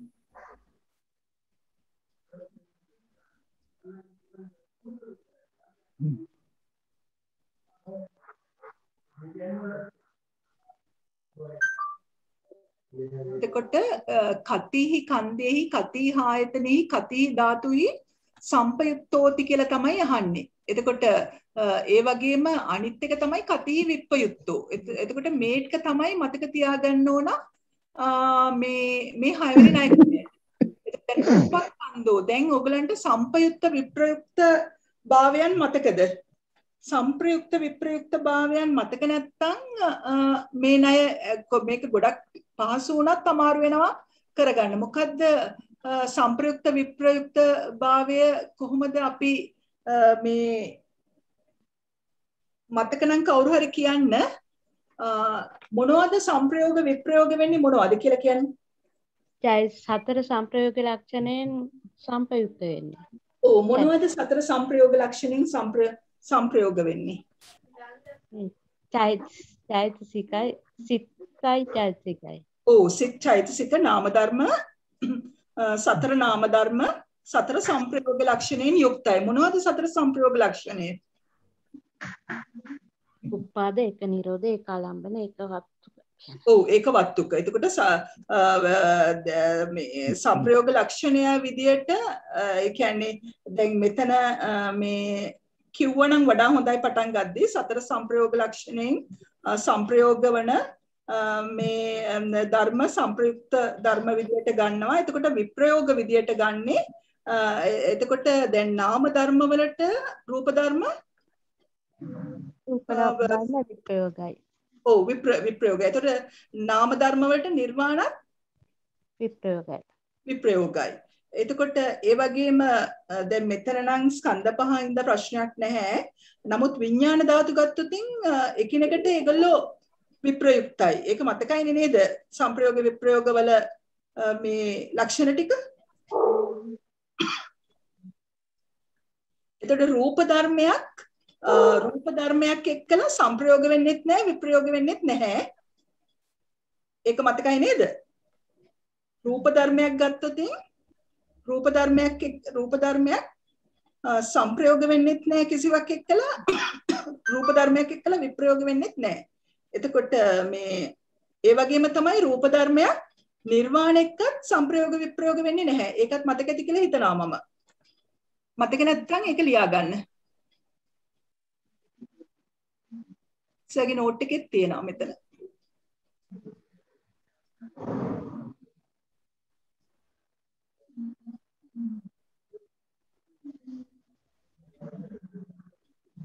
රූප ධර්ම සංප්‍රයෝග වෙන්නෙත් නැහැ විප්‍රයෝග වෙන්නෙත් නැහැ. ඒ වගේම නිර්වාණය රූප ධර්මයක් රූප ධර්මයට සංප්‍රයෝග විප්‍රයෝග වෙන්නෙත් නැහැ. නිර්වාණයට සංප්‍රයෝග විප්‍රයෝග වෙන්නෙත් නැහැ. එතකොට අපි බලමු දැන් මෙතන අහලා තියෙන ස්කන්ධ පහ ගැනනේ. ස්කන්ධ පහ ගැන දැන් කවුරු හරි එක්කෙනෙක් කියන්න රූපස්කන්ධය. එතකොට දැන් මෙතන ඒක නම් දන්නවා අපි හැමෝම දැන් රූපස්කන්ධේ කතිහි කන්දෙහි කතිහි ආයතනෙහි කතිහි ධාතුහි සංපයුත්තෝති කියලා කිව්වොත් ඉතින් නත්ති කියන්නේ රූප ධර්මයේ කිසිවක් එක්කලා සංප්‍රයෝග වෙන්නේ නැහැ. එතකොට විප්‍රයෝග වෙන්නේ මොනවටද රූප ධර්මයක්?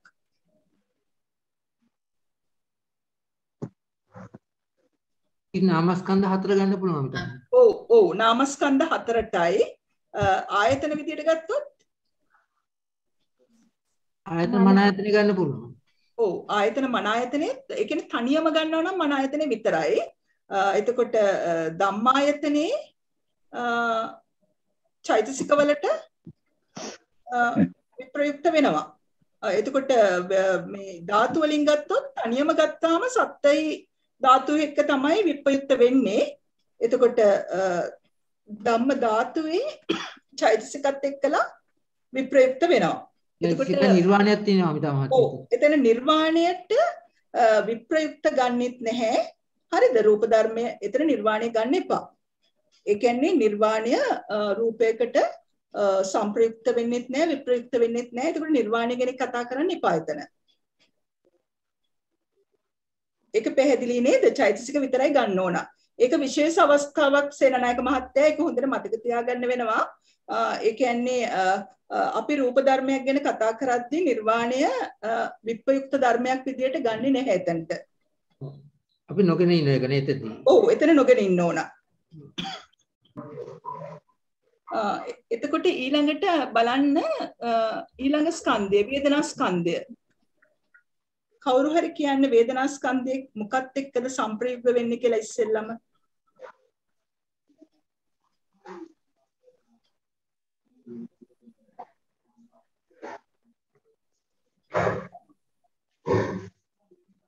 මොකක් එක්කද සංප්‍රයෝග වෙන්නේ වේදනා ස්කන්ධය? සංඥා සංකාර විඥාන. ඔව් සංඥා සංකාර විඥාන නාමස්කන්ධ තුනක් සමග පමණයි. එතකොට ආයතන ගත්තොත් ධම්මායතනය මෙතන ධම්මායතනය ඕන ධම්මායතනේ ඉස්සෙල්ල පොදු එක ඒ කියන්නේ මෙහෙමයි තනියම ගන්න පුළුවන් ආයතන ගැන කතා කරන්න. මොකද තනියම ගන්න පුළුවන් ආයතනේ? වේදනා ස්කන්ධය සංප්‍රයුක්ත වෙන්න පුළුවන් මන ආයතනේ නේද? වේදනා ස්කන්ධය මන ආයතනයත් එක්ක සංප්‍රයෝග වෙනවා පැහැදිලිනේ නේද? එතකොට ඒ වගේම සප්ත විඥාන ධාතුත් එක්කත් සංප්‍රයෝග වෙනවා වේදනා ස්කන්ධය. මේ ඊට පස්සේ ධම්මායතනේ ධම්ම ධාතුවේ මොනවා එක්කද සංප්‍රයෝග වෙන්නේ? කේහිච සංපයුක්තා මොකක් එක්කද? සප්ත විඥාන ධාතු නේ අපි ඉස්සෙල්ලා කතා කරානේ.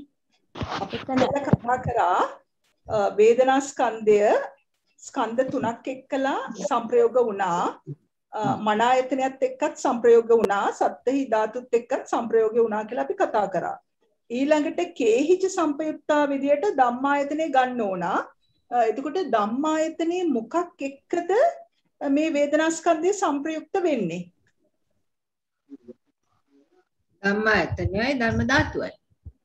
ධම්මායතනේ සුකුම රූපය චෛතසික තියෙනවානේ ඒක. අන්න හරි. චෛතසික මොන චෛතසික ටිකත් එක්කද? සංඥා සංකාර. ඕ සංඥා සංකාර. ඒ කියන්නේ වේදනා චෛතසිකයේ හැර ඉතුරු චෛතසික 51 ගන්න මෙතනට. ඒක පැහැදිලි නේද? එතකොට සංපයෝග භාවයේ පැහැදිලිනේ. එතකොට විප්පයෝග භාවයේ බලන්න. වේදනා ස්කන්ධය මොනවත් එක්කද විප්පයුක්ත වෙන්නේ?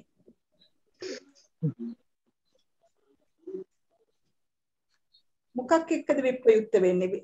වේදනා ස්කන්ධය කියන්නේ නාම ධර්මයක්. නාම ධර්මයක් විප්පයුක්ත වෙන්නේ මොකක් එක්කද? රූපස්කන්ධයක. ඔව් රූපස්කන්ධයක විප්පයුක්ත වෙනවා. එතකොට තව මොකක් එක්කද?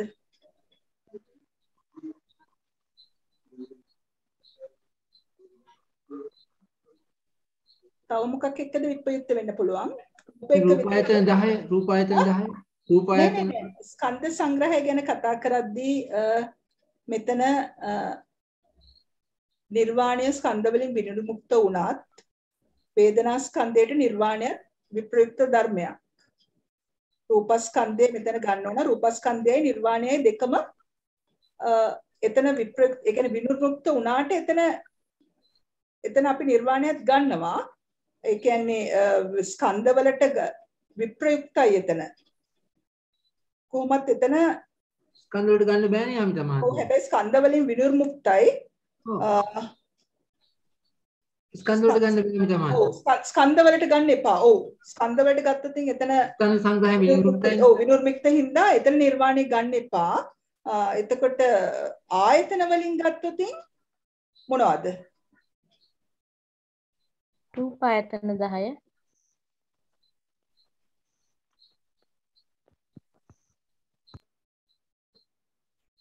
රූපායතන 10 ගන්නවා. ඊට පස්සේ වෙනම ගන්න ඕන මොනවද? සුකුම රූපය ගන්න බෑ මෙතන. ඔව් ධම්මායතනේ සුකුම රූපයි තා මොනවද ගන්නෙ?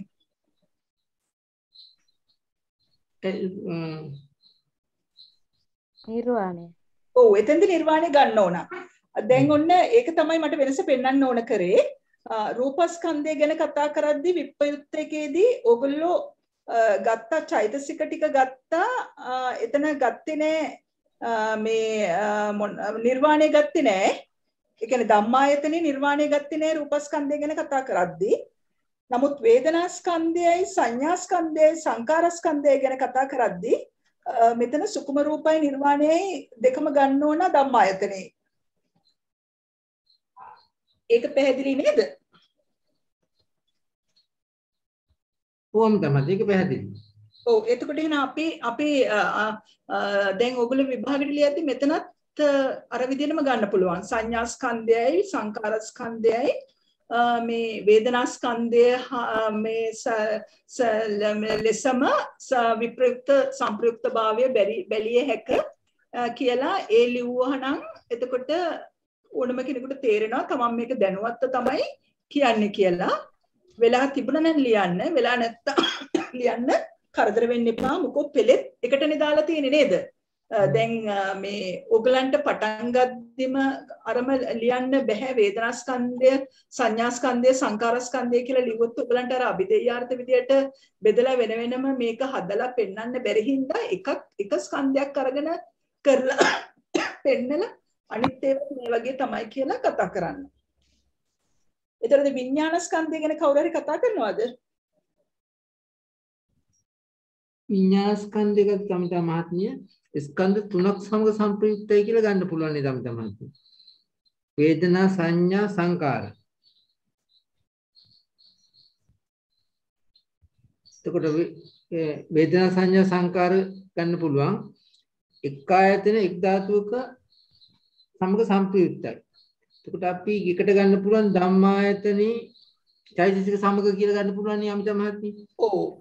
ඔව් එතකොට ධම්මායතනේ චෛතසික සමග සම්ප්‍රයුක්තයි කියලා ගත හැකියි. ඔව් ඔක්කොම චෛතසික එක්ක එතන විඥාන ස්කන්ධයනේ ගත්තත් එතකොට ඔක්කොම චෛතසික ටික එතනට එනවා නේද? ඔව් විප්‍රයුක්ත බහන මත රූප ස්කන්ධය කෙලින්ම ගන්න පුළුවන් අමිත මහත්මිය. ඔව් කෙලින්ම රූප එතකොට රූප ආයතන දැන් ආයතන වලදී රූප ආයතන 10යි ධාතු 10යි අරගෙන ආයි ධම්මායතනේ ඉස්සෙල්ලා වගේම සුකුම රූපයි නිවනයි ගන්න පුළුවන්.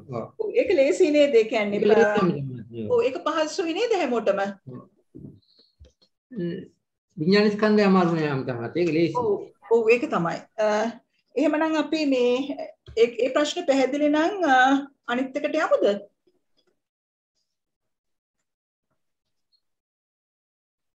අපි එහෙම නැත්නම් ගිය සමානේ ප්‍රශ්න ගැන සාකච්ඡා කරමුද? මේ ප්‍රශ්න පත්‍රයේ තව ඉතුරුද ධාතු කතා?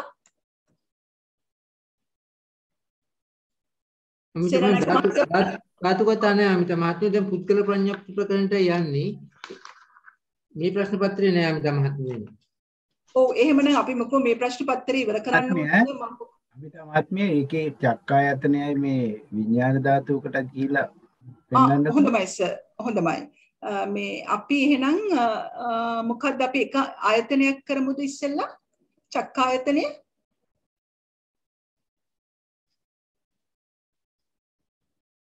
චක්කායතනය කියන්නේ දැන් මෙහෙමයි. දැන් චක්කායතනය කියලා ඇහුවොතින් එහෙම ඉස්සෙල්ලාම චක්කායතනයට මොකද්ද කියලා අභිදේයාර්ථ ලියන්න. එතකොට චක්කායතනය කියන්නේ චක්කු ප්‍රසාද රූපය නේද? එතකොට චක්කු ප්‍රසාද රූපය.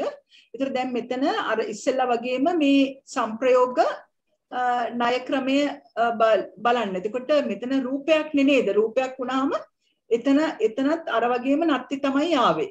එතකොට කොහොමද මේ විප්‍රයුක්ත වුණාම හැබැයි එතන ආයතන වලත් ඒ වගේම තමයි යන්නේ නේද සර්? ඒ කියන්නේ මේ රූප ආයතන වලත් රූප ස්කන්ධය වගේ විස්තර කරොත් හරි නේද?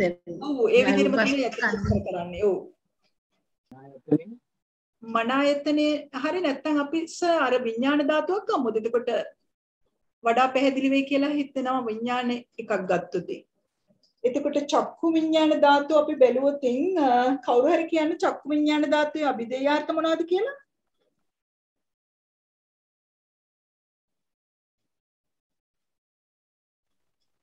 චක්කු විඥාන සිත් දෙක. ඔව් චක්කු විඥාන සිත් දෙක. එතකොට චක්කු විඥාන සිත් දෙක ගත්තාම එතකොට සංප්‍රයෝග වෙන්නේ මොනවත් එක්කද?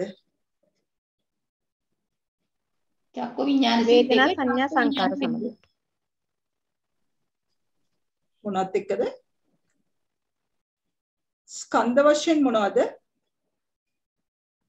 වේදනා සංඥා සංකාර ස්කන්ධ තුන. සංකාර. ස්කන්ධ තුනයි. ඔව්. එතකොට මේ ආයතන මොනවද? චක්කු විඥාන ධාතු සිත් දෙක ආයතන ධම්මායතනයයි. ඔව් ධම්මායතනයයි. ධම්ම ධාතුවයි. ඔව් ධම්ම ධාතුවේ මොකක් එක්කද?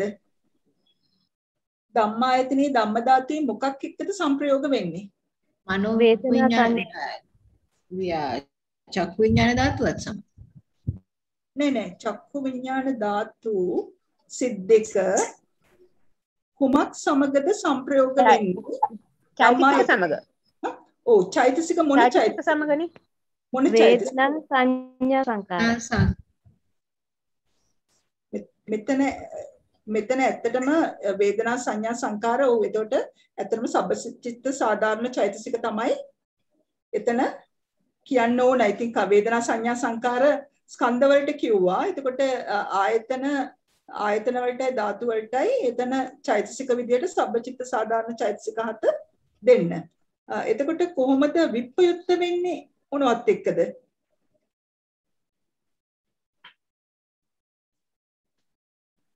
සිතුයි චෛතසික ගැන රූප ස්කන්ධත් එක්ක. විප්‍රයුක්ත රූප ස්කන්ධ. අමිත මහත්මිය එතකොට මෙතන ඒකායතනේන කියනකොට අර ධම්මායතනේ තවත් චෛතසික ධම්මායතනේ කියනකොට චෛතසික ගොඩාක් තියෙනවනේ. ධම්මායතනේ සබ්බචිත්ත සාධාරණ චෛතසිකයයි ධම්ම ධාතුවේ සබ්බචිත්ත සාධාරණ චෛතසිකයත් එක්කලා විතරයි මෙයා සංප්‍රයුක්ත වෙන්නේ. ඒතර කේහිචි වෙන්නේ ඒක විතරයි. සුකුම රූප නිර්මාණය පැත්තකට දානවා. එතකොට ධම්මායතනේ තියෙන අර සබ්බචිත්ත සාධාරණ චෛතසික දෙක එක්කලා ධාතුවේ තියෙන සබ්බචිත්ත සාධාරණ චෛතසික.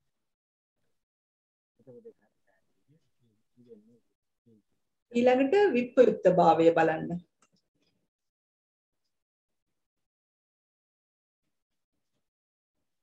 චක්කු විඥාන සිත් දෙක විප්‍රයුක්ත වෙන්නේ මොනවත් එක්කද? රූප ස්කන්ධත් එක්ක. ඔව් රූප ස්කන්ධය. එතකොට ඖදාරික ආයතන 10යි මේ ධාතු වලින් මෙතන තමයි එතන තියෙන විශේෂත්වය.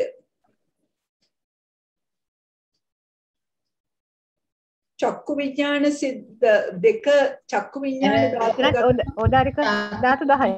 ඔව් ඖදාරික ධාතු 10ට අමතරව තව මොනවද විප්‍රයුක්ත වෙන්නේ? සබ්ස විඥාන ධාතු වලින් චක්කු විඥාන ධාතු දෙක හැර ඉතුරු ෂඩ් විඥාන ධාතු සම. ඔව් ඉතුරු ෂඩ් විඥාන ධාතු මෙතන විප්‍රයුක්ත කොට එනවා. එතකොට ධම්මායතනයයි ධම්ම ධාතුවේ කොහොමද එතකොට?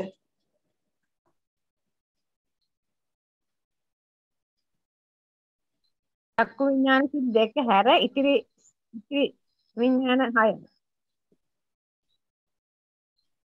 ධම්මායතනේ ධම්ම ධාතුවේ චෛතසික නේද? චෛතසික නෙවෙයි sorry සුකුම රූපයි නිර්වාණයයි එක්කලා විප්‍රයුක්ත නේ බලන්නේ අපි මෙතන. විප්‍රයුක්ත කොට චෛතසික නෙවි ගන්න එතන සුකුම රූපයි නිර්වාණයයි. අතන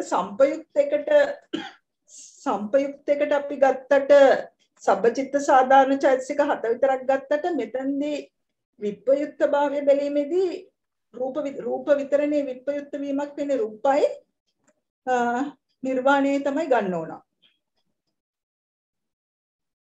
ඒක පැහැදිලි නේද? කොහොමද මාතේ පැහැදිලි? ඊළඟට තව මොන හරි මේ සංප්‍රයුක්ත ණය කරන්න තියෙනවද තව එකක්? අපි ඊළඟ පාඩමට යමු තමයි මේක ටික. ප්ලීස්. එතනම අමාරු නේ. හරි. එහෙනම් අපි ගිය පාර ප්‍රශ්න පත්‍ර සාකච්ඡා කරනවද? මේ ඔයගොල්ලෝ ලියපු උත්තර සාකච්ඡා කරමුද?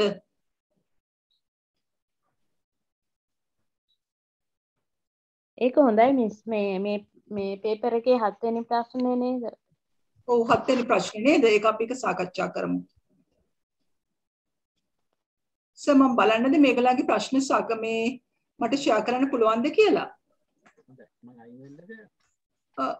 පොඩ්ඩක් මම බලන්න ෂෙයා කරන්න පුළුවන්ද කියන එක.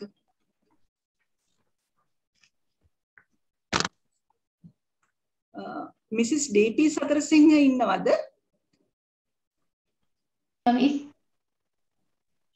ඉන්නවා. ඔබතුමේ උත්තරය කතා කරන්න පුළුවන්ද?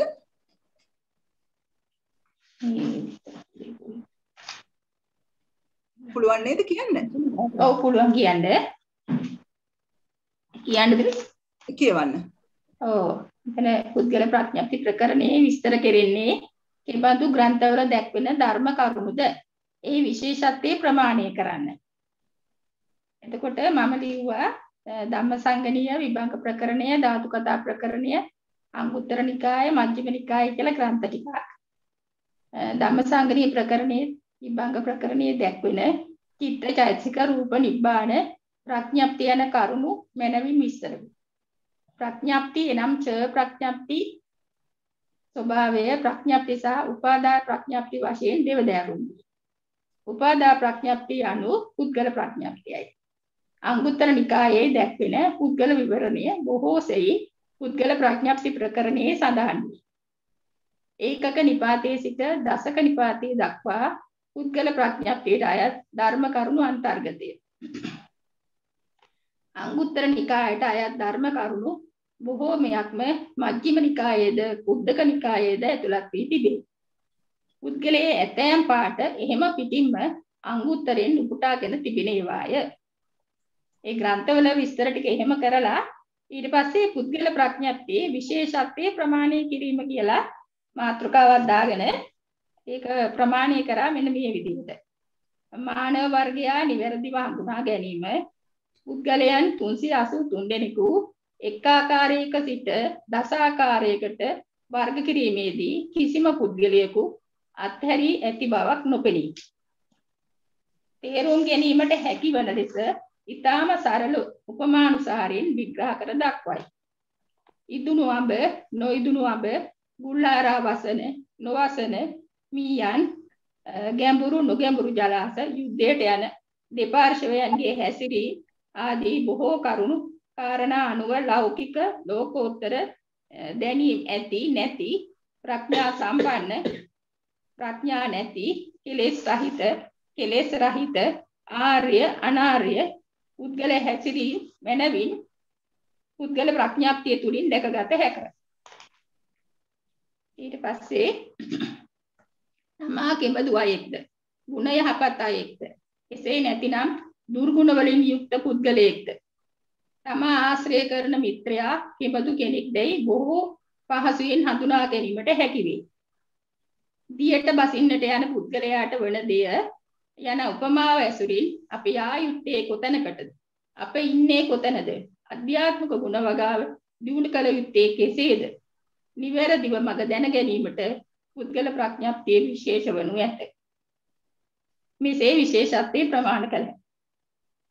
ඒ දිරයි ලිව්වේ. ඔව් දැන් අපි ඇත්තටම කියනවා නම් පුද්ගල පඤ්ඤප්තියේ විස්තර කරන්නේ කෙබඳු ග්‍රන්ථවල දැක්වෙන ධර්ම කරුණුද කියලා අහනවා. එතකොට මේ කෙබඳු ග්‍රන්ථවල දැක්වෙන ධර්ම කරුණුද කියලා ඇහුවොතින් ඇත්තටම අපිට සමහර ග්‍රන්ථ ගත්තොතින් කෙලින්ම ඒවැය තියෙන දේවල් අන්තර්ගත වෙනවා පුද්ගල පඤ්ඤප්තිකරණේ. සමහර ඒවා වක්‍රාකාරව හැඳින්වෙනවා. එතකොට මේ මුළු ත්‍රිපිටකයේම දැන් අපි ගත්තොතින් දැන් ඉස්සෙල්ලාම අභිධර්ම පිටකය ගත්තොතින් අභිධර්ම පිටකයේ ධම්මසංගණියේ තියෙන කුසලාදී ධර්මات එතකොට විභංගයේ තියෙන ස්කන්ධාදී ධර්මات මේ ධර්මවල ප්‍රඥාප්තිය ඒ කියන්නේ ස්වභාව ප්‍රඥාප්තිය විස්තර කරනවා මේ ච පඤ්ඤප්තින් අතරින් මේ පළවෙනි පඤ්ඤප්ති පහ ඒ කියන්නේ ස්කන්ධ පඤ්ඤප්තිය එතකොට ආයතන පඤ්ඤප්තිය ධාතු පඤ්ඤප්තිය සත්‍ය පඤ්ඤප්තිය සංග්‍රහ මේ මොනවාද ඉන්ද්‍රිය පඤ්ඤප්තිය මේ පළවෙනි පඤ්ඤප්ති පහෙන් අර මේ අපි පරමාර්ථ ධර්ම හැටියට අපි ධම්මසංගණියේ දැනගත්ත කුසලාදී ධර්මාත් විභංගයේදී මේ අපි නිප්පදේශ කරලා ඉගෙනගත්ත පරමාර්ථ ධර්මාත් අපි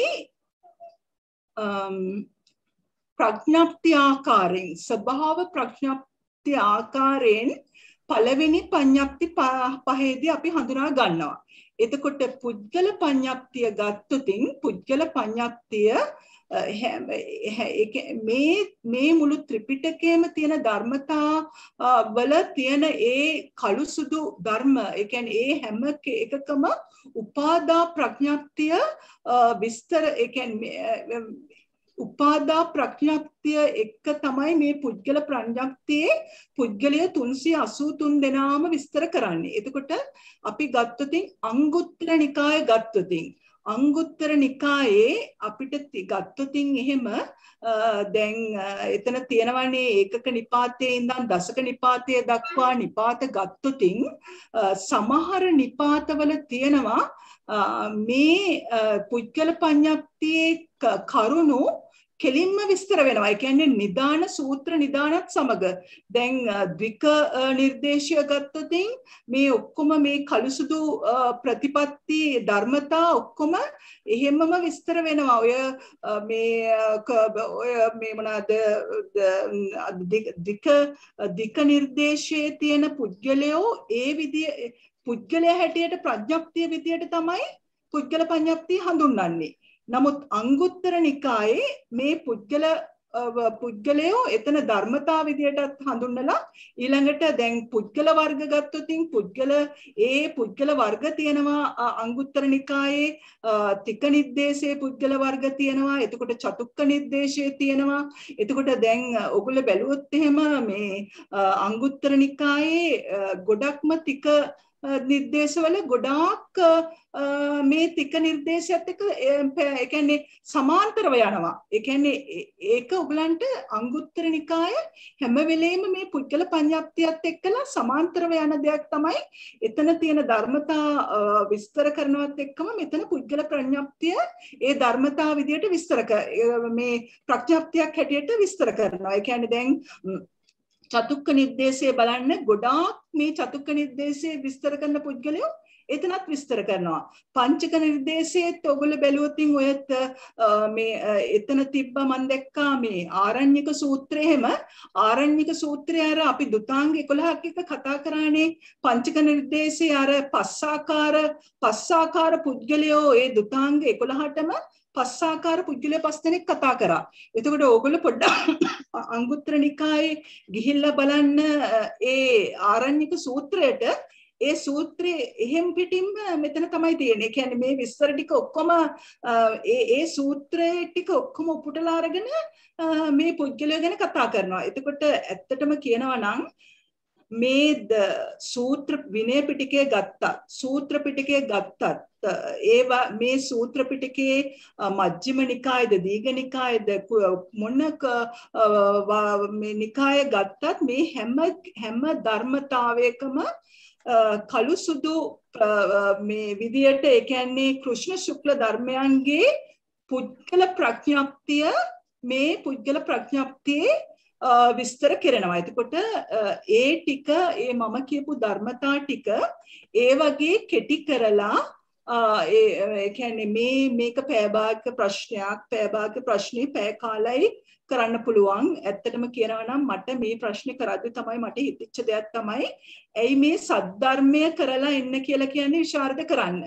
ඒ කියන්නේ අපිට මේ අර සද්ධර්මයේ තියෙන දැනුමත් අවශ්‍ය වෙනවා මේ පුද්ගලයන්ගේ ප්‍රඥප්තිය හඳුනා ගන්න. එතකොට සූත්‍ර පිටකවල මේ ධර්මතා හඳුනනවා වගේම පුද්ගලයෝ ගැනත් විවිධාකාර පුද්ගලයෝ ගැනත් විස්තර කරනවා.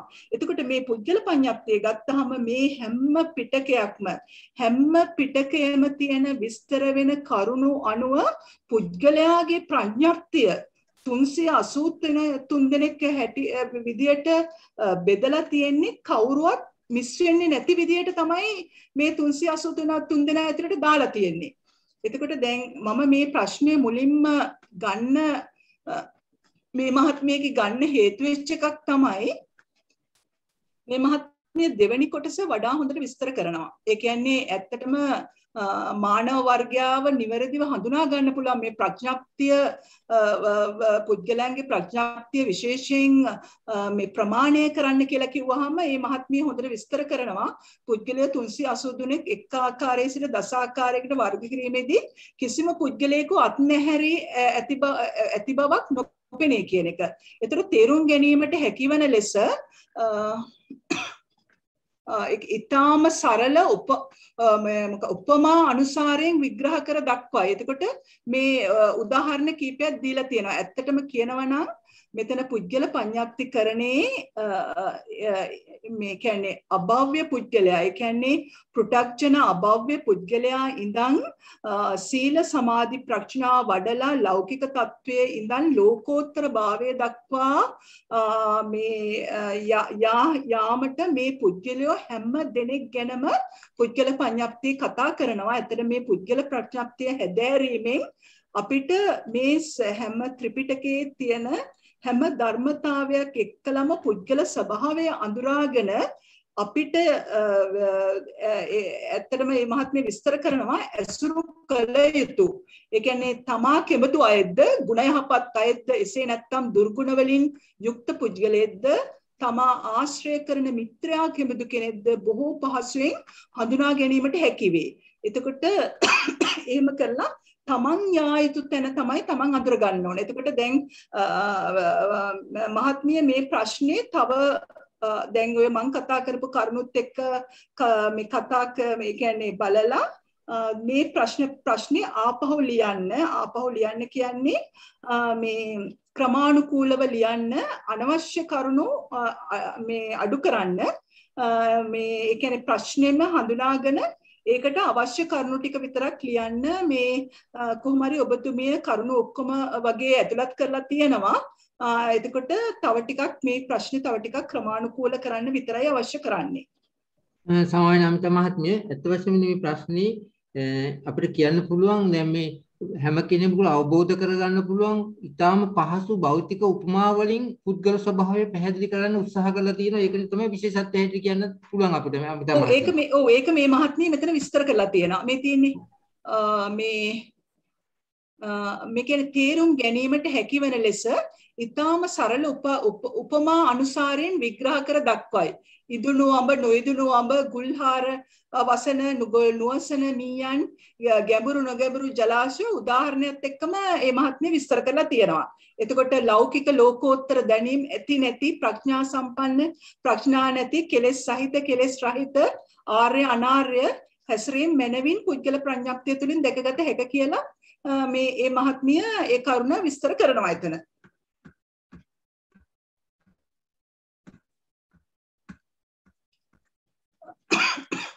පැහැදිලි නේද මහත්මිය? පැහැදිලි, බොහොම පිං, පැහැදිලි. ඉස්මට අර පළවෙනි කොටසේ මේ එතන මේ කරුණු කියද්දී තව උපමාවක් අනුසාරයෙන් කියන්න වේද මේ මෙන්න මේ සූත්‍ර නිකායේ මේක නිසයි වෙන්නේ කියලා මම උපමා එකක්වත් දැම්මේ නැහැ එතනට.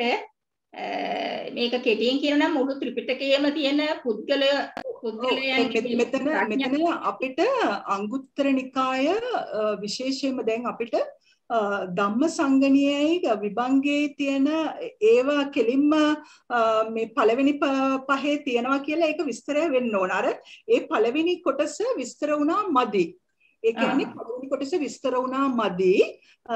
එතකොට ඒක වෙනමම පෙන්වන්න ඕන කෙලින්ම අර පරමාර්ථ ධර්මවල අපි පරමාර්ථ ස්වභාවයෙන් ඉගෙනගත්ත ධර්මවල පුද්ගල නෙමෙයි ස්වභාව ප්‍රඥප්තිය පෙන්නනවා ච පඤ්ඤප්තියින්ගෙන් 1 සිට 5 දක්වා පඤ්ඤප්ති පහෙන් ඒක පෙන්නනවා කියන එක ඒක වෙනම විස්තර වෙන්න ඕන. එතකොට ඊළඟට තමයි අපි තමයි ඒක සංඥාපණින් ගන්න පුළුවන් ඒ කොටස. ඔව් අන්න හරි. ඔව් සංඥාපණින් ඒ ටික ගන්න පුළුවනි. එතකොට මේ පුද්ගල ප්‍රඥප්තිය ගැන කතා කරද්දී අංගුත්තර නිකාය පැරලලියා ඒ කියන්නේ සමාන්තරව යනවා මේ පුද්ගල ප්‍රඥප්තිකරණයත් එක්කලා මොකද දන්නද නිදාන එක්කම සූත්‍රය තියෙනවා. සූත්‍රයත් එක්කලා මේ පුද්ගලයෝ මේ ආකාරයෙන්ම හඳුන්වනවා. එතකොට අංගුත්තර නිකායේ ඒකක නිපාතයේ ඉඳන් දසක නිපාතයේ දක්වා පුද්ගල ප්‍රඥප්තියේ ස්වභාවයන් ධර්මතා සමාන්තරව විස්තර කර ඇත කියලා. එතකොට එහෙම උදාහරණ කීපයක් දෙන්න පුළුවනි. ඒ කියන්නේ දික නිර්දේශ කවුරු හරි ප්‍රශ්නයක් ඇහුවද? දික නිර්දේශයේ අපිට දෙන්න පුළුවන් ක්‍රෝධනෝත්‍ය උපනාහිච්ච වගේ උදාහරණ එකක් දෙකක් දෙන්න පුළුවනි. එතකොට තික නිර්දේශයෙන් ගන්න පුළුවන් මේ ආසංසෝ නිරාසෝ වගේ පුද්ගලයෝ තුන්දෙනා ගැන කතා කරන්න පුළුවන්. චතුක්ක නිර්දේශයේ ඔය ඉන්නව නේද චත්තාරෝ ධම්ම කතිකා ඔය වගේ මොන හරි එහෙම එකක් ගන්න පුළුවනි.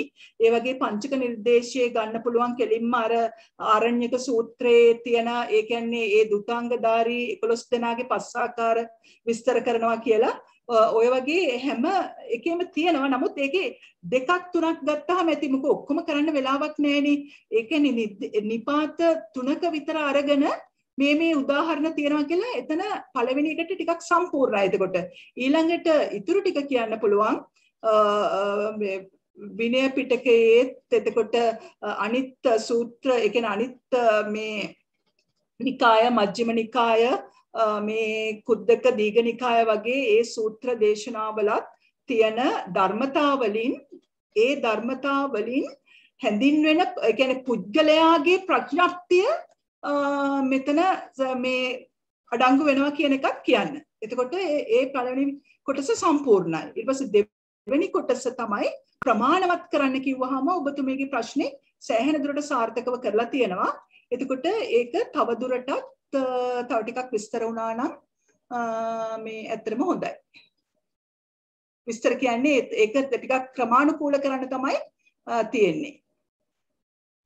බොහොම පිං. මගේ කම්පියුටර් එක ස්ටක් වෙලා දැන් තමයි මේ ඔක්කොම ටික ඇවිල්ලා තියෙන්නේ. මගේ අර මේ වෛරස් ගාඩ් එකක් දාලා ඒකත් එක්ක මේ වෙලාව ඔක්කොම බ්ලොක් වෙලා තිබුණේ. මේ අපි එහෙමනම් සාවිත්‍රි මහත්මියගේ බලමු ඊළඟට. සාවිත්‍රි මහත්මිය වඩා හොඳයි ඔබතුමියම කියවුවා නම් මේ උත්තරේ.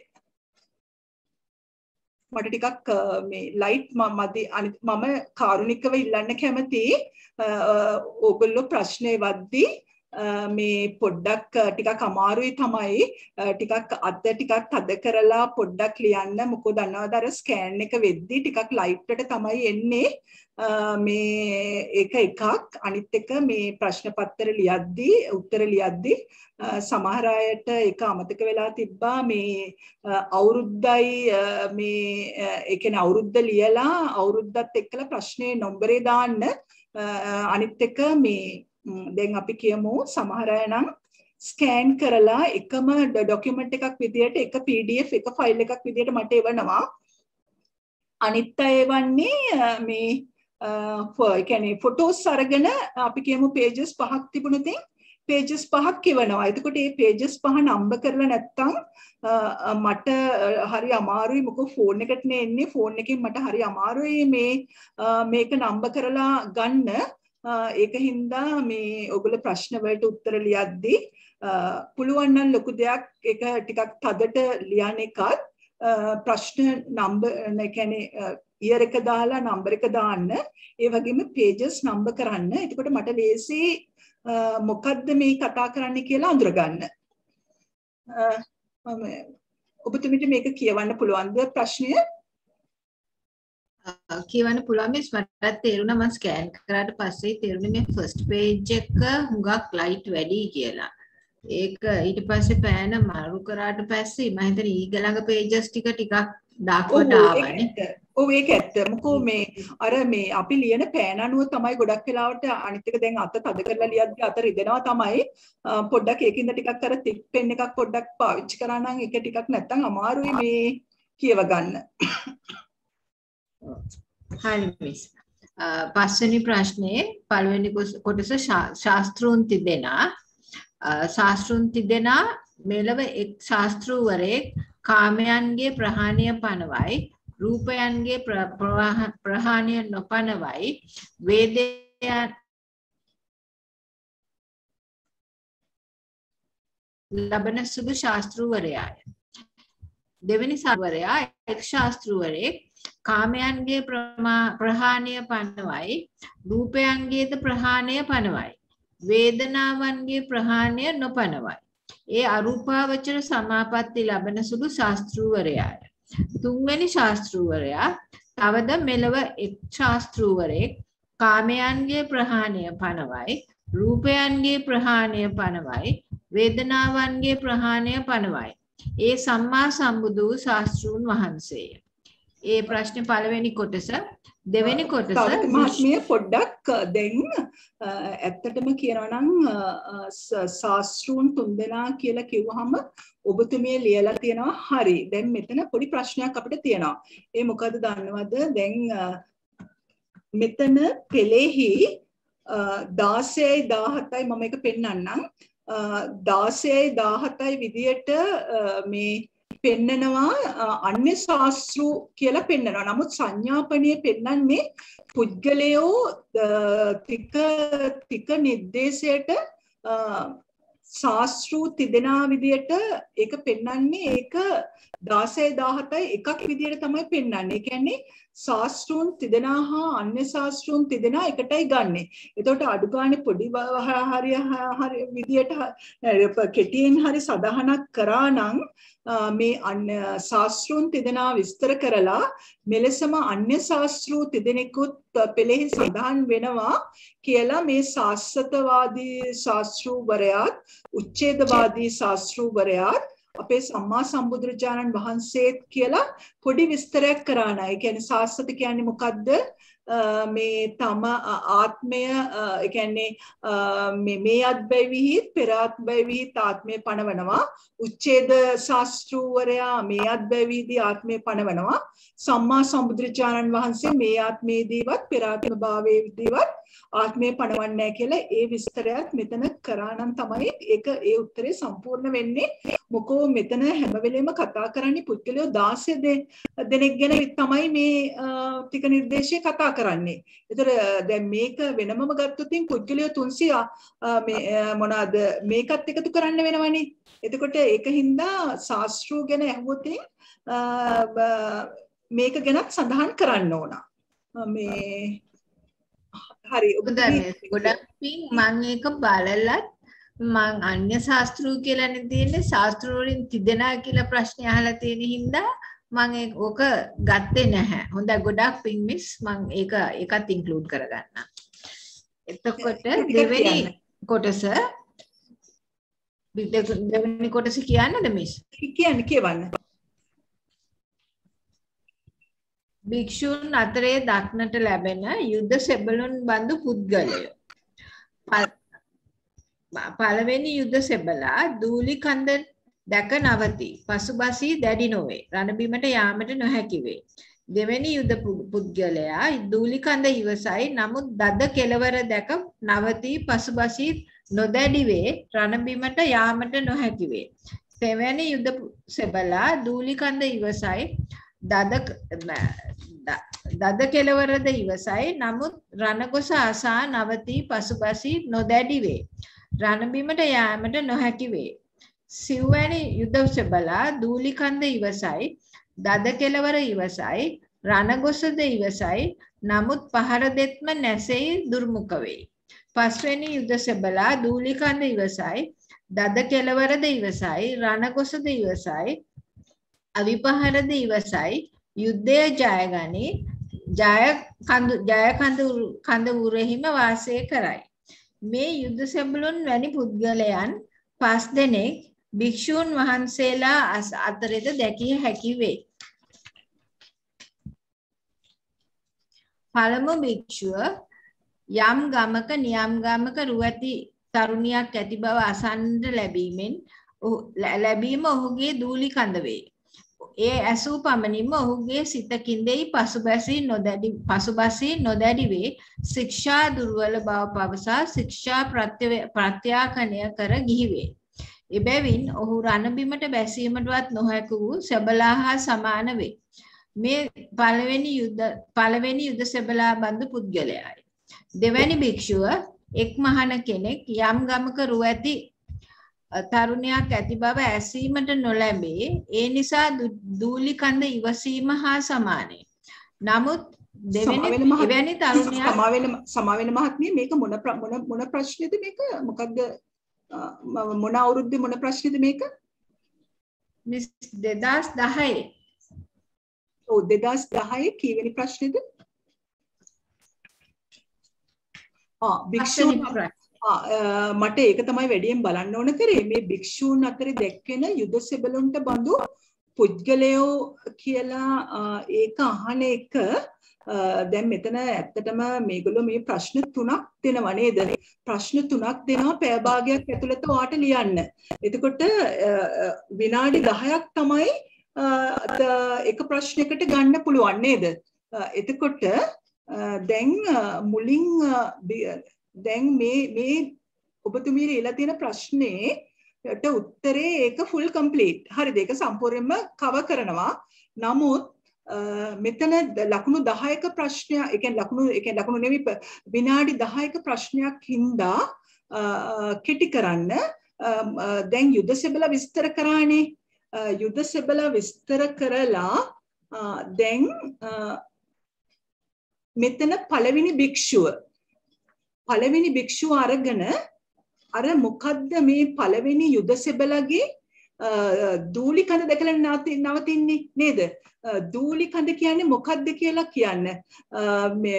මෙතන භික්ෂුවගේ දූලි කඳ යනු රූමත් ස්ත්‍රියක් ගැන අසන්නට ලැබීම කියලා කියලා ඒ ටික කියලා ඉහත යුද සෙබළා ලෙස මේ පසුබැස මේ මොනවාද ශික්ෂා ප්‍රත්‍යාක්ෂණය කොට ශික්ෂා දුර්වල මේක බව පවසා මේ ගිහි වේ කියන එක විතරක් කිව්වහම ඇති. එතකොට ඒ කියන්නේ හැම තැනම දැන් ඊට පස්සේ දැන් මෙතන තියෙනවා දූලි කඳ ඉවසයි දද කෙලවර දෙක නවති. එතකොට දද කෙලවර යනු කියලා කිව්වනම් කෙටි කරලා රූමත් තරුණියක් දකින්නට දැන් ඉස්සෙල්ලාම අසන්නට ලැබීම දෙවෙනි භික්ෂුවට කියන්නේ දකින්නට ලැබෙනවා නේද? එතකොට එහෙම කරලා ඉහතාකාරයෙන්ම ශික්ෂා ප්‍රත්‍යාක්ෂණය කොට ගිහි වේ කියන එක තමයි ඒ වගේ කෙටි කරන්නේ. ඒ කියන්නේ දැන් මේ මුලින්ම විස්තර කරානේ යුද සෙබළු 5 දෙනා ගැන හොඳට විස්තර කරලා ඇති ඒ ටික. ඒ ටිකත් එක්කලා මේ භික්ෂුන් වහන්සේලාගේ සමාන කරන්න. මොකද්ද දැන් අපි කිව්වා මොකද්ද රජග්ගේ කියන්නේ? ස්ත්‍රියක්ව ගැන රූමත් ස්ත්‍රියක් ගැන අහන්න ලැබිච්ච එක. දජග්ගේ කියන්නේ රූමත් ස්ත්‍රියක් දකින්න හම්බෙච්ච එක.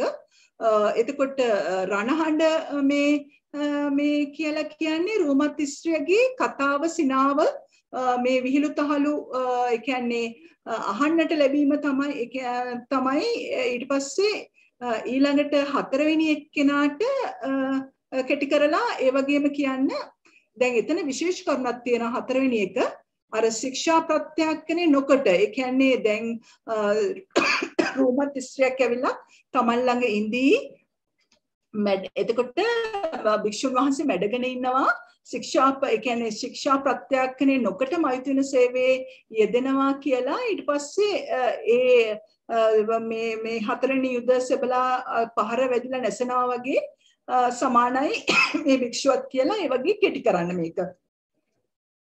පැහැදිලි නේද ඒක? ඔව් මිස් ගොඩක් පිමිස් ඇත්තටම මේකට half an hour වලට වඩා ගියා. ඔව් ඒක තමයි අමාරුයිනේ ඒක කරන්න. ඇත්තටම මටත් හිතා ගන්න බෑ ඇයි මෙච්චර කොටසක් දීලා තියෙන්නේ කියලා. ඒ කියන්නේ දැන් ඇත්තටම මේ ඊළඟ කවුරුත් කතා කරන්නේ පැය භාගෙන් ලියන්න බෑ විනාඩි 35ක් 40ක් විතර ගියා. ඔව් ඒකින්ද පොඩ්ඩක් කෙටි කරන්න. දැන් මෙතන ගරු කොට සේවනය කළ යුතු පුද්ගලයෝ ඒක මේ කමක් මේ ඒකට කලින් තව එකක් කියලා තියෙනවා නේද? තව ප්‍රශ්නයක්. නෑ පස්වෙනි භික්ෂුව ගැන නේ. පස්වෙනි භික්ෂුව ගැන එතකොට එතනත් පුළුවන් තරම් කෙටි කරන්න. එතන කෙටි කරලා ලියවනම් හරි. විස්තර සම්පූර්ණයෙන්ම මෙතන විස්තර දෙන්න කියලා කිව්වොත් ඔබතුමිය ලියලා තියෙන ප්‍රශ්නට උත්තරේ හොඳයි. ඒ විදිහට විස්තර කරලා ලියන්න. ඊළඟට තුන්වෙනි ප්‍රශ්නේ කියන කියන්න. කියවන්න. සාවිත්‍රි මහත්මිය ඇහෙනවද මන්දමාව? මම කියවන්නද එහෙනම්? ගරුකොට සේවනය කළ පුද්ගලයෝ මෙලව යම් පුද්ගලයෙක් සීලෙන් සමාධියෙන් ප්‍රඥාවෙන් අධික වේද? එතන මේ වගේ ප්‍රශ්නයක් පටන් ගද්දී මේක තියෙන්නේ කොතනද කියලා කියන්න ඕන. ඉස්සෙල්ලම කොතනද මේක තියෙන්නේ? ඒ ප්‍රශ්නෙම තුන්වෙනි කොටස. නෑ. මේක පුද්ගල පඤ්ඤාප්තිය කොතනද තියෙන්නේ කියලා කියන්න ඕන.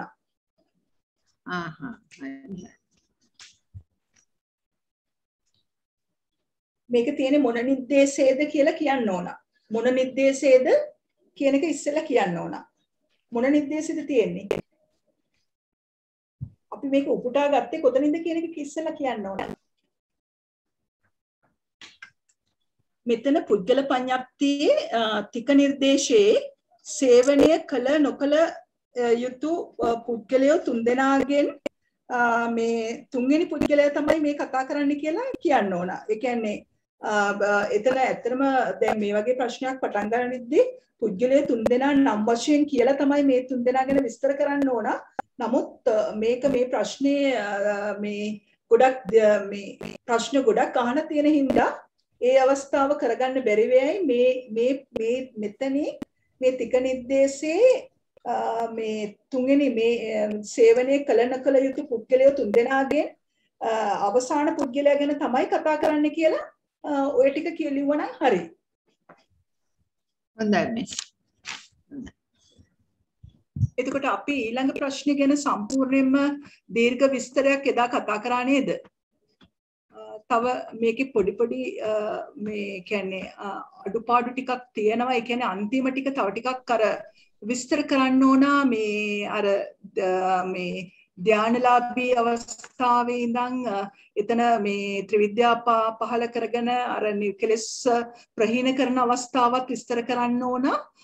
එතකොට ඒක එදා අපි සාකච්ඡා කරපු මේ ඒවා පොඩ්ඩක් බලලා තව මේ ප්‍රශ්නේ පොඩ්ඩක් මේ හදා ගන්න. ඒ ප්‍රශ්නේ පැහැදිලි නේද? තව ඒක මට ඒක ආපහු අලුතෙන් විස්තර කරන්න ඕනද? නැත්නම් ඒ පරණ රෙකෝඩින් එක අහලා පොඩ්ඩක් ඒක තව පොඩ්ඩක් මේ ප්‍රශ්නේ අන්තිම ටික පොඩ්ඩක් හදාගන්න මුලින් පොඩ්ඩක් අඩු කරන්න තියෙනවා. ඒ කියන්නේ මුල ඕනකට වඩා විස්තර කරනවා.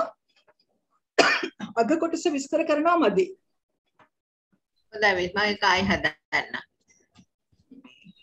ඊළඟට 2010ම 7 වෙනි ප්‍රශ්නේ ගැන තමයි කතා කරලා තියෙන්නේ නේද? ඔව් මිස්. 7 වෙනි ප්‍රශ්නේ. කියවන්නේ එකක්. පුද්ගල ප්‍රඥාප්ති උද්දේශයේ ඒ රාශිවල සංග්‍රහ වන පුද්ගලයෝ උදාහරණ සහිතව ප්‍රමාණවත් සටහන් සපයන්න.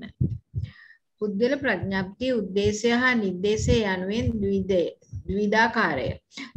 උද්දේශයේ ඒකකයේ පටන් දශකයේ දක්වා අනුක්‍රමයෙන් රාශි 10කින් දැන් මෙතන සමාවෙන සාවිත්‍රි මහත්මිය පුද්ගල පඤ්ඤාප්ති උද්දේශයේ ඒ රාශිවල සංග්‍රහ වෙන පුද්ගලයෝ උදාහරණ සහිතව සටහන් සපයන්න කියලා තියෙනවා. එතකොට උදාහරණ සහිතව ප්‍රමාණවත් සටහන් සපයන්න කියලා. ඒතර මෙතන උද්දේශය ගැන කතා කරන්නේ.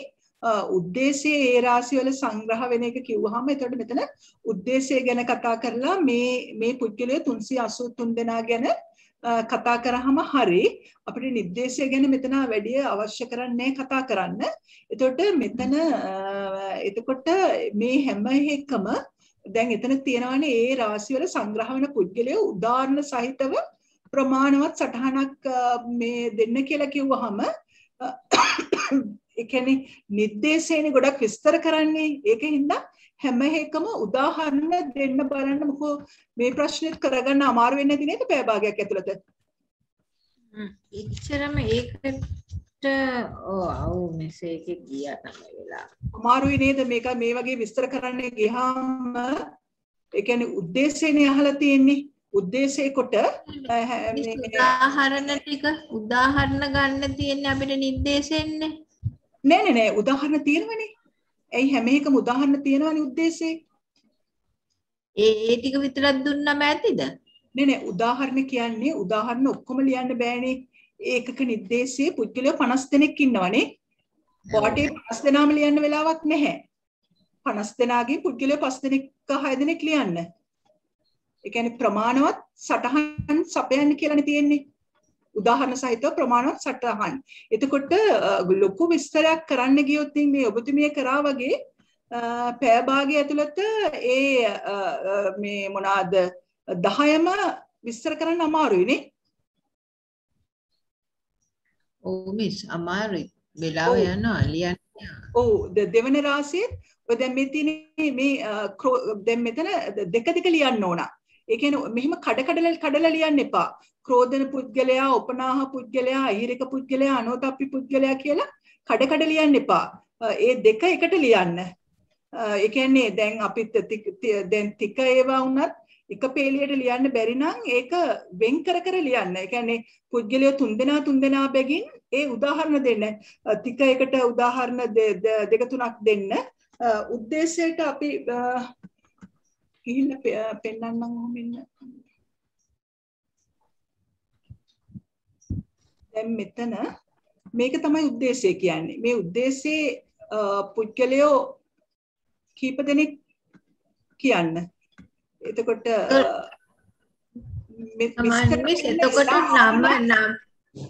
එතකොට මිස් නම වශයෙන් සඳහන් කරාම ඇතිද? මම හිතුවා දැන් අපි කියමු සමය විමුක්ත කිව්වොත් මම හිතුවා සමය විමුක්ත පොඩ්ඩක් විස්තර කරන්න ඕනේ කියලා.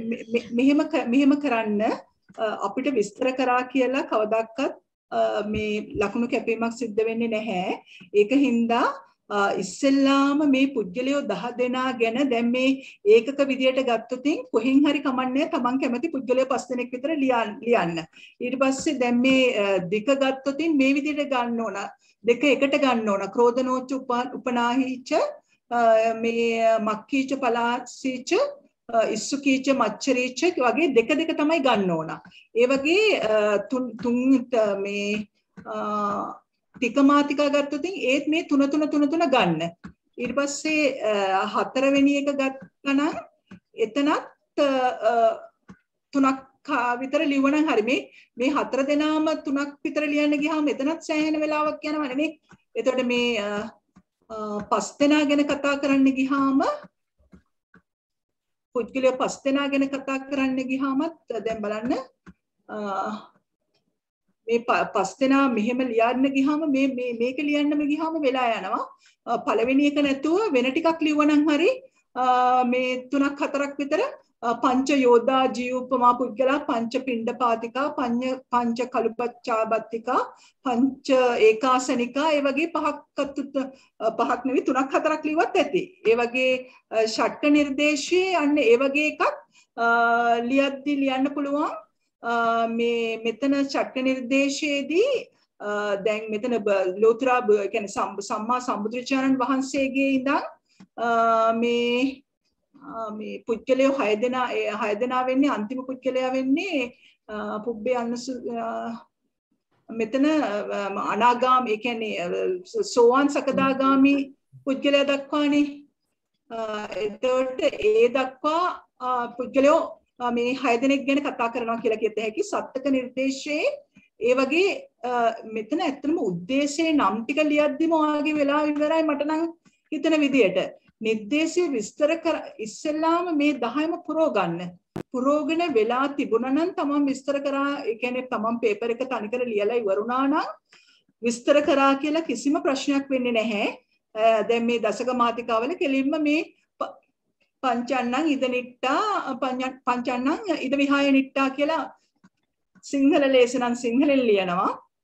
නැත්තම් මේ පාලියෙන් ලියනවා පස් දෙනෙක්ගේ ඉහනිෂ්ඨායි පස් දෙනෙක්ගේ ඉහ විහාය නිෂ්ඨායි කියලා. එහෙම උද්දේශයේ විදියට ඒ දුන්නත් ඇති. ඒ කියන්නේ මෙතන දැන් ඔක්කොම විස්තර කරන්න වෙනවනේ උද්දේශේ. ඒක හින්දා විස්තර විදියට ලියන්න යන්න එපා මේ ප්‍රශ්නේදී. දැන් Tamanට පුරුදු වෙන්න බලාගෙන ඔහොම කරාට හොඳයි, කමක් නැහැ. නමුත් විභාගෙට ඒක කාලය පොඩ්ඩක් කළමනාකරණය කරගන්න. මිස් ගොඩක් පින් මිස්.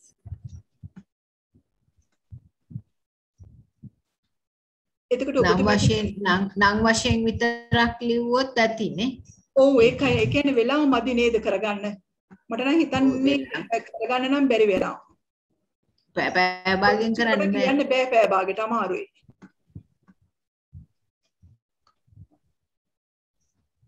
හොඳයි මිස් ගොඩක් පින් මිස්. එතකොට ඊළඟට බලමු මේ මිසිස් රංජිනී පරාක්‍රම. මෙතන දෙකක් තියෙනවා යා. මිසිස් රංජනි පරාක්‍රම ඉන්නව නේද? මිසිස් රංජනි පරාක්‍රම ඉන්නව නේද? ඉන්නවද?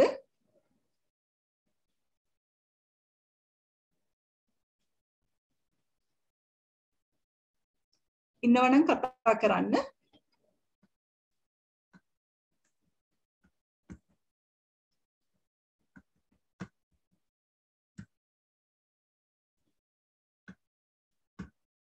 ඉන්නවනම් කතා කරන්න. එතකොට අපිට මේ ඔබතුමීගේ ප්‍රශ්න පත්‍රය ගැන කතා කරන්න පුළුවන් අපිට. ඒ නැත්නම් අපි එහෙනම් ඊළඟ එක බලමු.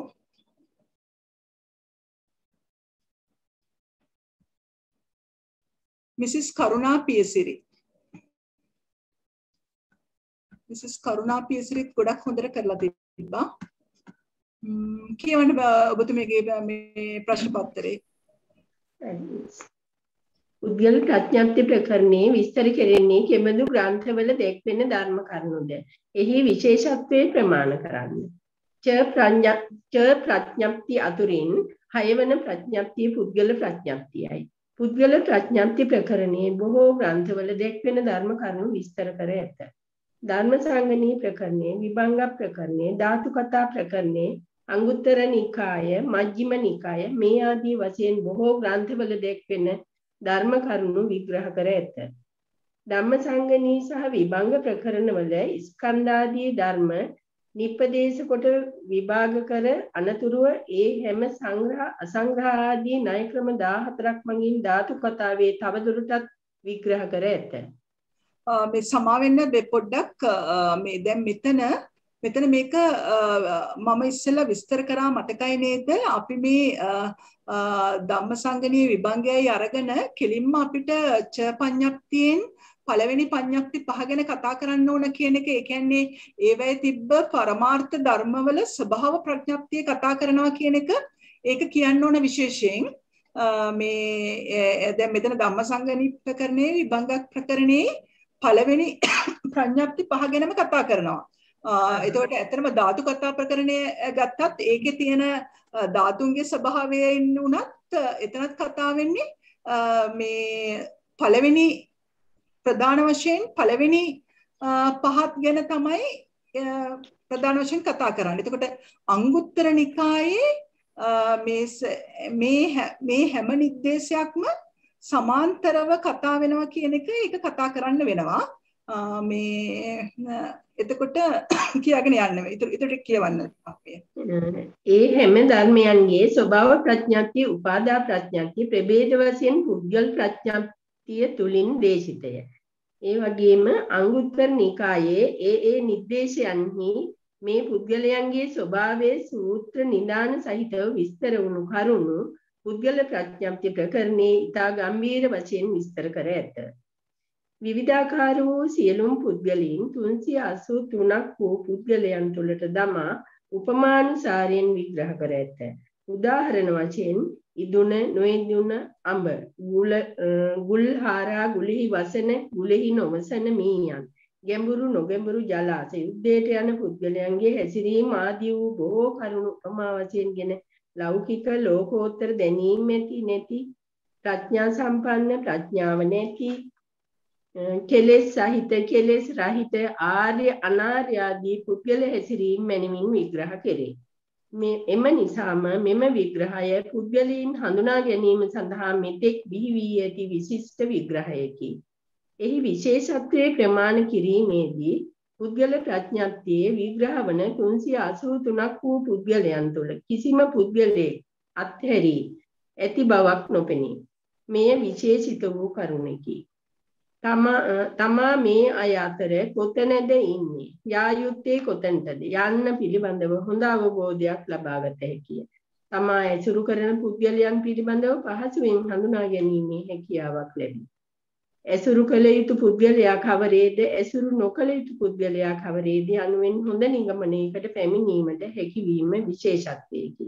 යම් කෙනෙකුට මෙහිදී ඇති ධර්මතාවයන් මනා ලෙස ප්‍රගුණ කිරීම තුළින් යහපත් ගුණ සම්පන්න ජීවන රටාවකට යොමු වීමෙන් වඩාත් නිවැරදි මාර්ගයක ගමන් කිරීමට හැකියි. මේ ආකාරයට පුද්ගල ප්‍රඥප්ති ප්‍රකරණය තුළින් එහි විශේෂත්වයේ ප්‍රමාණ කිරීමේදී විවිධ වූ පුද්ගල ස්වභාවයන් පිළිබඳව ඉතා පුළුල් සංකීර්ණ අර්ථයක් ජන සමාජය වෙනුවෙන් ඉදිරිපත් කිරීමේ විශේෂත්වයකි. ඔබතුමී අවසන් කරලා තියෙනවා හොඳයි ඊටාම. එතකොට අර ඉස්සෙල්ලා මම කතා කරා වගේ මේ ප්‍රශ්නේ තව ටිකක් අර මුල ටික හදාගන්න. ඇත්තටම අද වෙලාව ගියා ගොඩක්. අපි ඉතුරු ඒවා ඊළඟ දවසේ සාකච්ඡා කරමු.